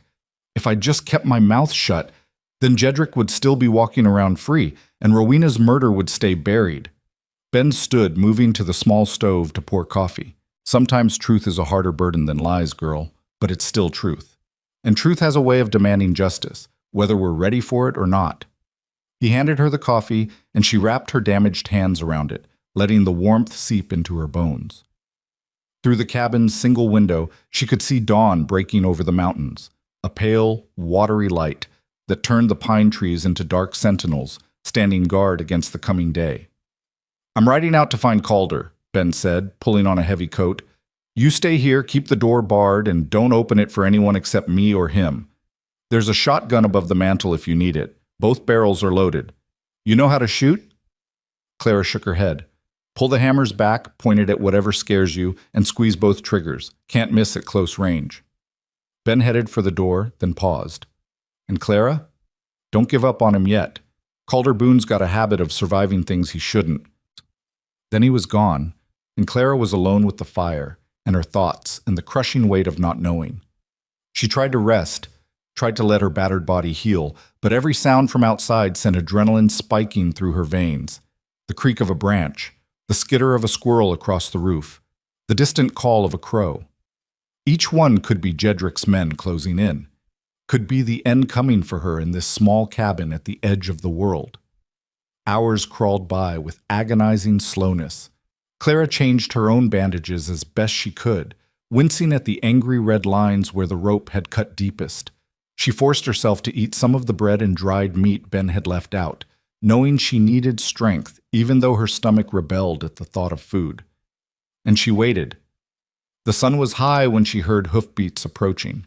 Clara grabbed the shotgun with shaking hands, pulling back the hammers like Ben had shown her, and positioned herself where she could see the door, but had the wall at her back. Her heart hammered so hard she thought it might crack her ribs. The door rattled. "Clara, it's Ben. I'm coming in." But Clara had heard too many lies in her life to trust easily. "How do I know it's really you?" "Because I'm too damn old to play games, and because if I was Jedrick Cole or his men, I'd have just kicked the door in instead of asking permission." A pause. "Also, I've got Calder with me. He's alive, but he's in a bad way. Need you to lower that shotgun and help me get him inside." Clara nearly dropped the weapon in her haste to unbar the door. It swung open to reveal Ben supporting Calder, who looked like he'd been through a war. His face was gray beneath the dirt and blood. His left arm hung useless at his side, and there was a bandage wrapped around his torso that was already seeping red. "Jesus Christ," Clara breathed, and then she was moving, ignoring the screaming protest from her ankle as she helped Ben half carry, half drag Calder to the narrow cot against the far wall. "Took a bullet in the shoulder," Ben said tersely, already working to cut away Calder's shirt. "Another grazed his ribs. Lost a fair amount of blood, but nothing vital was hit. Tough bastard managed to hold them off long enough that they gave up and retreated. Found him at dawn, passed out in that cave but still breathing." Clara stared at the wounds with a mixture of horror and relief. He was alive. Against all odds, despite everything, Calder Boone was alive. "What do you need me to do?" she asked, pushing past the fear and shock to find the practical core that had kept her alive through 3 years with Jedrick. "Water, clean cloth, and whiskey if Ben's got any." Calder's voice was rough but conscious. His eyes found Clara's. "You made it. Good. You almost died." Clara's hands were shaking as she grabbed supplies. "You stood there and let 20 men shoot at you so I could escape, and you almost died." "Almost doesn't count." Calder tried to smile, and it came out as more of a grimace. "Besides, it was only 16 men, and I got at least 4 of them before they figured out charging the cave was a bad idea." "He's being modest," Ben said, cleaning the shoulder wound with ruthless efficiency that made Calder hiss through his teeth. "I found 3 bodies in that ravine, and blood trails from at least 2 more. He didn't just hold them off. He damn near routed them single-handed." Clara brought the supplies with shaking hands, watching as Ben worked to extract the bullet from Calder's shoulder. The mountain man bore it with gritted teeth and white-knuckled fists, refusing the whiskey Ben offered until the worst of it was done. When the bullet finally came free with a wet sound that made Clara's stomach turn, Calder let out a breath that was half laugh, half sob. "That's the second time I've been shot in that shoulder," he said, his voice tight with pain. "Starting to think I should protect it better." "Starting to think you should stop getting shot at entirely," Clara retorted, and surprised herself with the sharpness in her voice. "What were you thinking?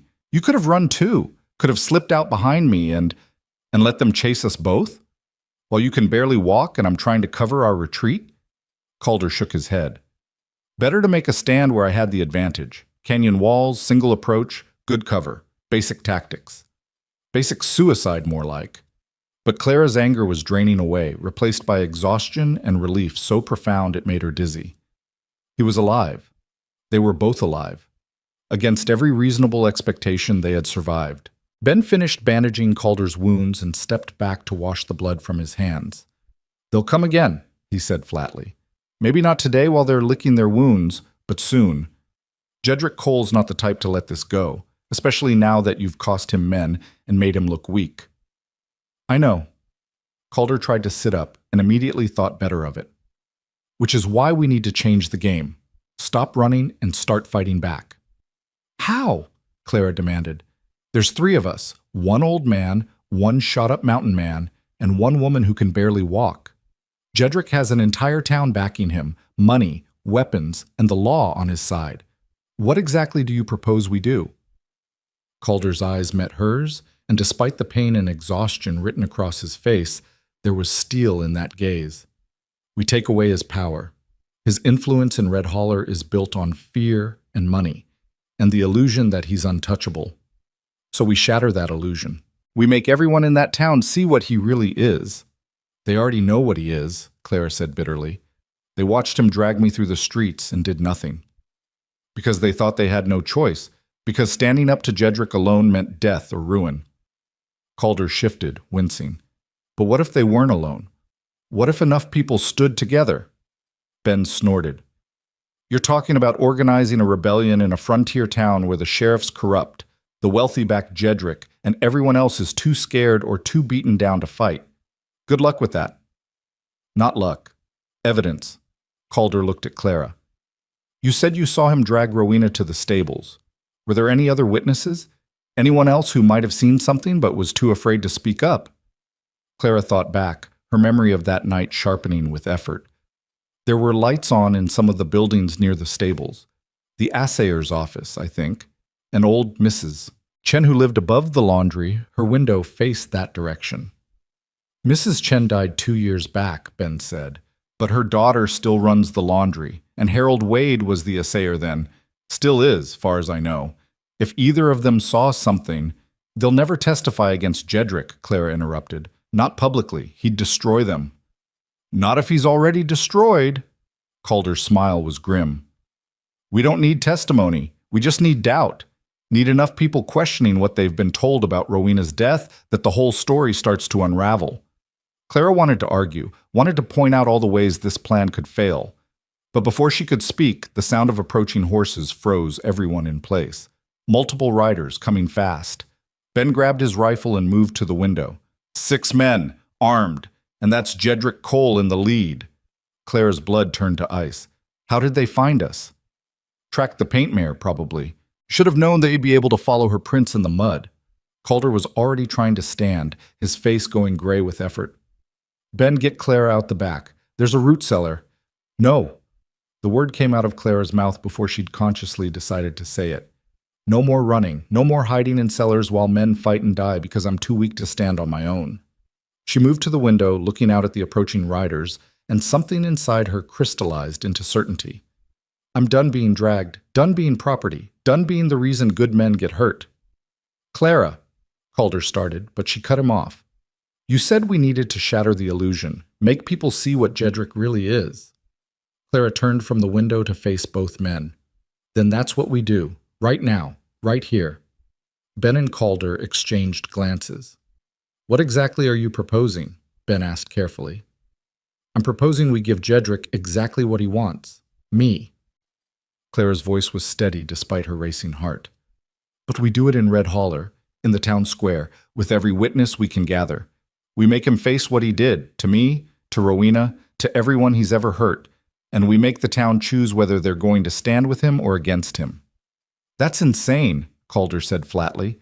He'll kill you the moment he gets his hands on you. Maybe, or maybe he'll be so convinced he's won that he'll get cocky, make mistakes. Clara moved to the door, her hand on the latch. Either way, I'm tired of being afraid. Tired of surviving instead of living. If I'm going to die, I'd rather die standing than spend the rest of my life running. The riders were close now, close enough that Clara could hear Jedrick's voice shouting orders. She took a deep breath, opened the door, and stepped outside before either man could stop her. Jedrick reined in his horse 20 feet from the cabin, his face a mask of fury and triumph when he saw her. There you are. Been looking all over these damn mountains for you. I know.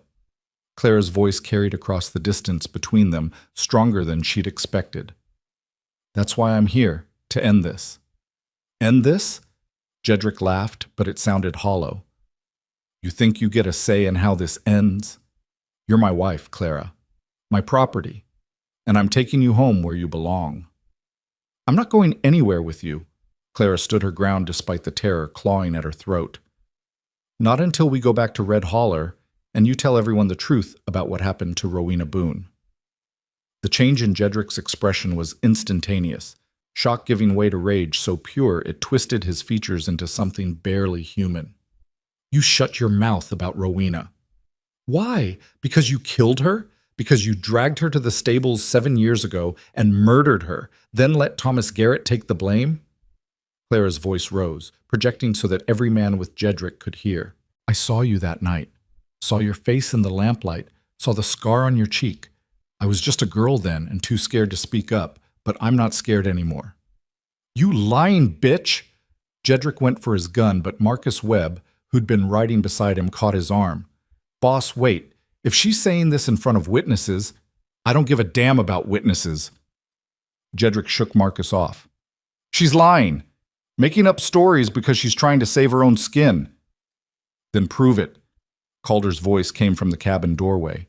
He was leaning heavily against the frame, his face gray and his wounded arm held tight against his chest, but his voice was strong. Prove she's lying. Come back to Red Holler with us. Let the whole town hear what she has to say. If it's lies, they'll see through them. But if it's truth, he let the implication hang in the air. Jedric's face had gone from red to purple, the vein in his temple throbbing visibly. "You're dead, Boone, you hear me? Dead. You and every person who helps you. I'll burn this whole goddamn mountain down before I let you destroy me." "You already destroyed yourself." Calder's words were quiet, but they cut through Jedric's rage like a blade. "You destroyed yourself the night you killed my sister. Everything that's happened since, Clara, this chase, the men you've lost, that's just the debt coming due." For a long moment, no one moved. The standoff hung in the balance, teetering on the edge of violence. Clara could see Jedric's men shifting uneasily in their saddles, could see the doubt creeping into their expressions as they processed what they'd heard. These were rough men, men who'd done rough things, but most of them weren't murderers. Most of them had families, had some line they wouldn't cross. And Jedric had just been accused of crossing that line. "You got a choice," Ben called out from behind Calder, his rifle visible. "You can try to take Clara by force and turn this into a bloodbath that'll have federal marshals crawling all over Red Holler, or you can do this the civilized way. Come back to town. Let folks hear both sides. Let them decide." "Decide?" Jedric spat the word like poison. "I don't need anyone to decide anything. That's my wife. The law also says you can't murder people," Calder interrupted. "And if Clara's telling the truth, if you really did kill Rowena, then you're going to hang regardless of what any marriage certificate says." The calculation was visible on Jedric's face. He was weighing his options, trying to find an angle that preserved his power and control. Clara could almost see the gears turning behind his eyes. "Fine," he finally said, and the word dripped with false reasonableness. "We'll go back to Red Holler. Have ourselves a proper hearing. Let the sheriff sort this out legal-like." His smile was sharp as broken glass. "But when this is done, when everyone sees you're lying, I'm going to make you wish I'd killed you quick in these mountains. Going to drag you through those streets every day until you're begging me to end it." "If I'm lying," Clara said evenly, "then I'll deserve it.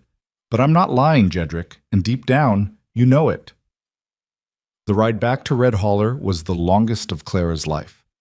They formed a strange procession, Jedric and his men in front, Clara riding double with Ben, and Calder bringing up the rear despite his wounds.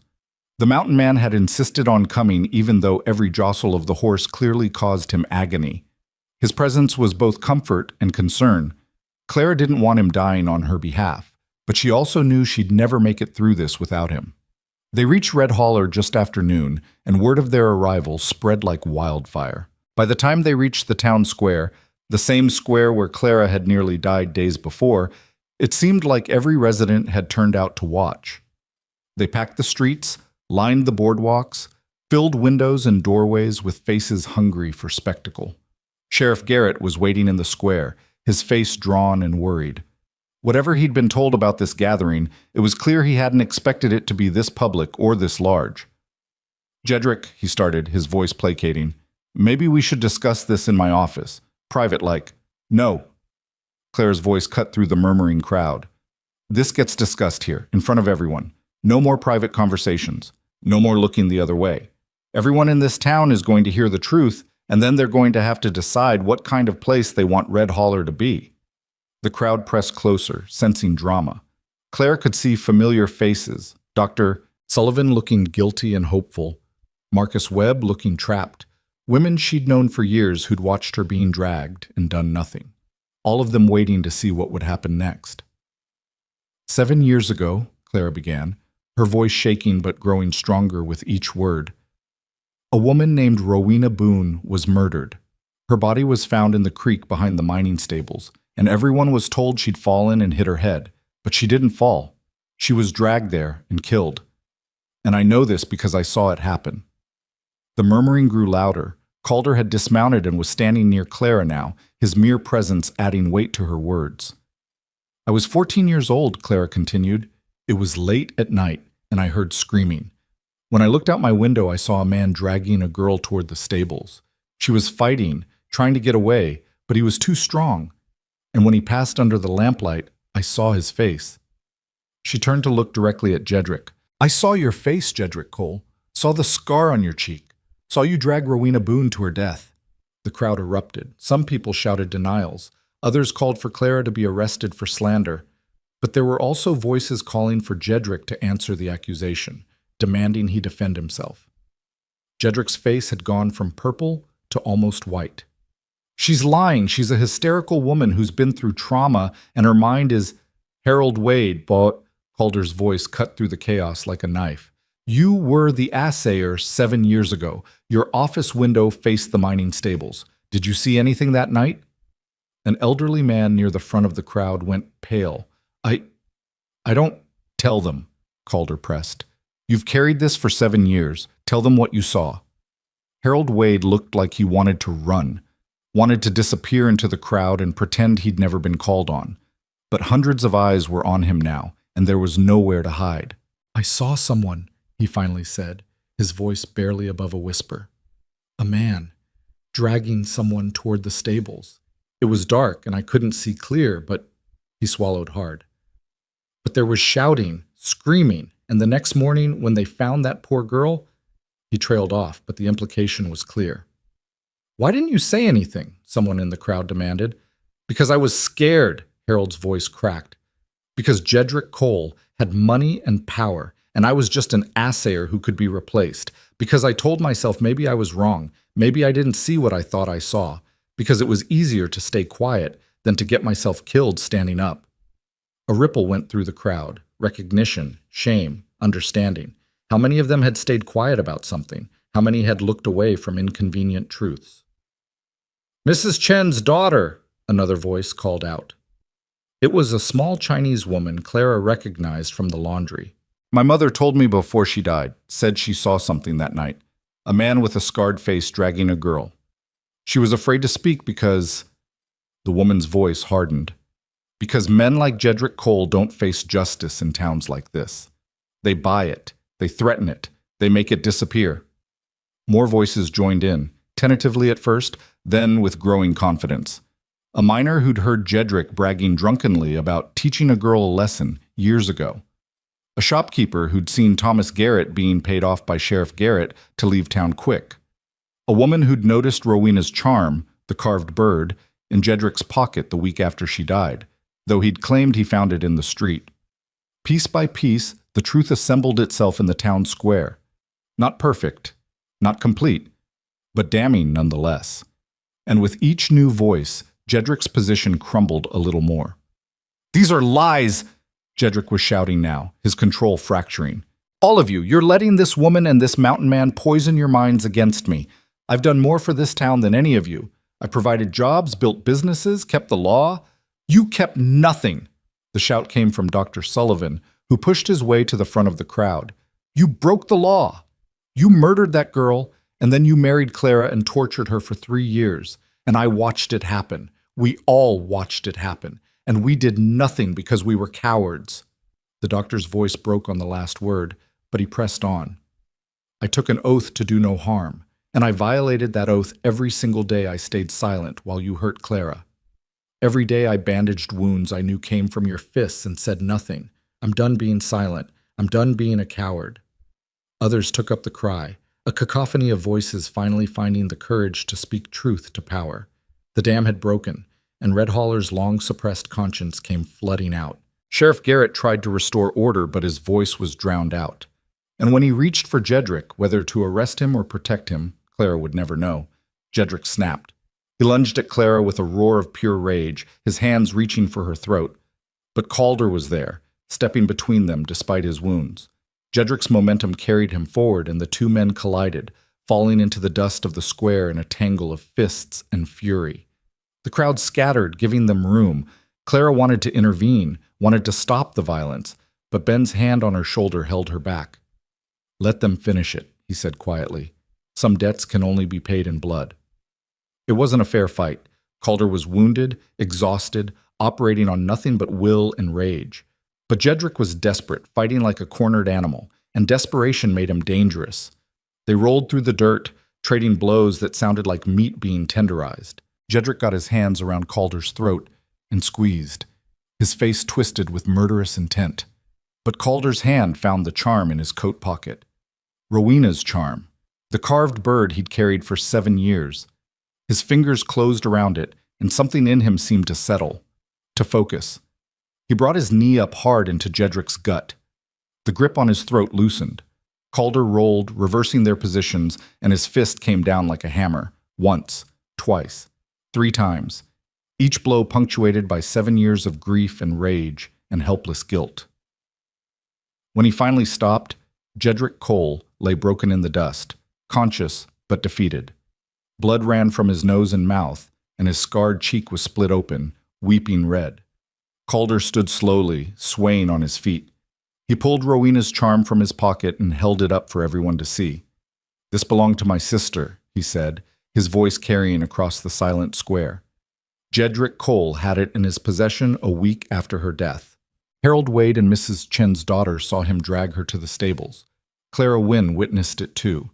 And I'm betting if we search his house, we'll find more evidence he's been hiding. He looked down at Jedrick, and his voice went soft. "You took her from me, took her life, took her future, took every moment she should have had. And I can't bring her back, can't undo what you did. But I can make damn sure you answer for it." Sheriff Garrett finally found his voice. "Jedrick Cole, you're under arrest for the murder of Rowena Boone." His hands shook as he pulled out handcuffs. "You have the right to—" "Save it." Jedrick spat blood into the dirt. "You all think you've won? Think this changes anything? There'll be a trial, and I've got lawyers, I've got money, I'll walk free, and when I do, you won't." The voice came from the back of the crowd. A woman Clara didn't recognize at first. Then she stepped forward and Clara saw it was Margaret Garrett, the sheriff's wife. "I've kept records," Margaret said, her voice steady. "Every bribe my husband took, every time justice was bought and sold in this town. Every deal made to protect men like you." She looked at her husband, and there was steel in her gaze. "I'm done being married to corruption, done raising my children in a town where money buys innocence and women get dragged through streets." She produced a leather journal from her bag and held it up. "This has everything, names, dates, amounts. It goes to the federal marshal, along with testimony about what happened here today. And Jedrick Cole is going to hang for murder, just like he should have 7 years ago." The crowd had gone completely silent.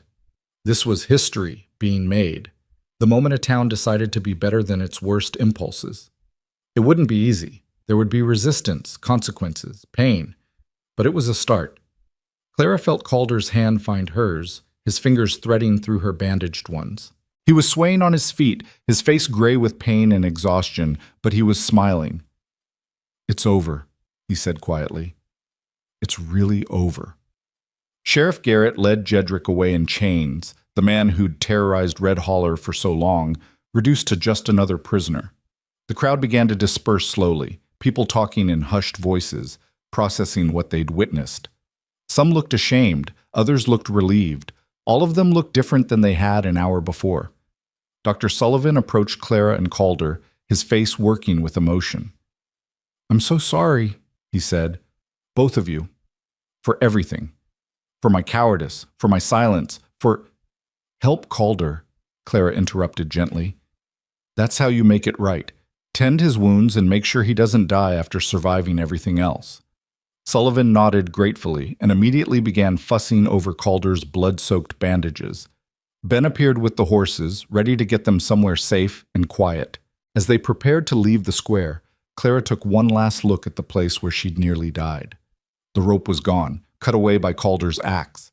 But she could still see the marks in the dirt where she'd been dragged, could still feel the phantom ache of hemp cutting into her wrists. She would carry those scars forever, physical and otherwise. But they were survivor's scars now, not victim's scars. And that made all the difference. 2 days later, after Calder's wounds had been properly tended and Clara had rested in a real bed for the first time in what felt like years, they stood on a ridge overlooking Red Holler. The town looked small from this distance, almost harmless.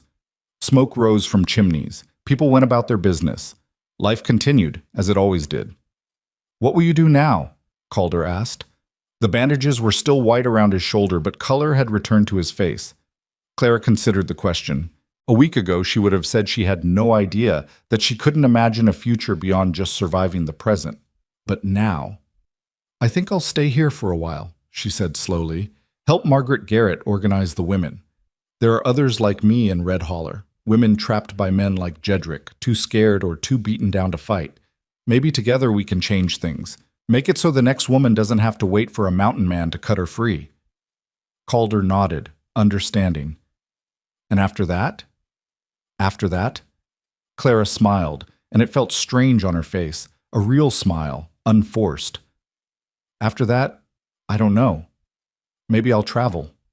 See what's beyond these mountains. Find out who Clara Wynne is when she's not defined by fear or pain or someone else's cruelty." "Sounds like a good plan." They stood in comfortable silence, watching the sun paint the mountains in shades of gold and amber. Finally, Clara turned to face him fully. "What about you? Back to the high country?" "For a while, yeah. Got some healing to do, and I do that best in the mountains." Calder's eyes met hers. "But I won't disappear again. Won't hide from the world like I did after Rowena died," and he paused, seeming to choose his words carefully. "If you ever want company on those travels, if you ever want someone to watch your back while you figure out who you are, I'd be honored to walk beside you." Clara felt something warm unfurl in her chest. Not love. Not yet. Maybe not ever. They'd both been too broken by their pasts for anything simple or easy, but something like hope, like possibility. "Not a proposal," she said, echoing the thoughts she'd had back in the cave. "Not a proposal," Calder agreed. "Just an offer, a choice. You're free now, Clara. Free to choose your own path, your own future. And whatever you choose, wherever you go, you'll never be dragged by anyone again." Clara thought about that, about freedom, about choice, about the long road ahead of her. She thought about Rowena Boone, who'd never gotten the chance to choose her own path, about all the women in Red Holler and beyond who were still trapped, still hoping for someone to cut their ropes. She thought about Calder, this rough mountain man who'd seen the worst of humanity and somehow held on to enough decency to fight for strangers, who'd given her back her life and was now offering her something even more precious, the freedom to decide what to do with it. "Walk with me," she said finally, and held out her hand. "Not forever, maybe. Not with any promises or expectations, just walk with me for a while. Help me learn how to stand on my own 2 feet. And when I'm ready, when I'm strong enough, we'll see what comes next." Calder took her hand, his grip warm and steady and sure. "I can do that." They turned away from Red Holler together, leaving the past behind them where it belonged. The future stretched out vast and unknown, full of challenges and uncertainties and possibilities they couldn't yet imagine.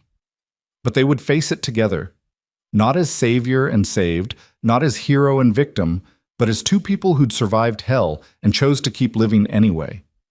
And as they walked into the fading light, Clara felt something she hadn't felt in years.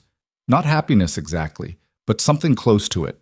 Something that tasted like hope and felt like freedom and sounded like her own heartbeat, steady and strong, and entirely her own.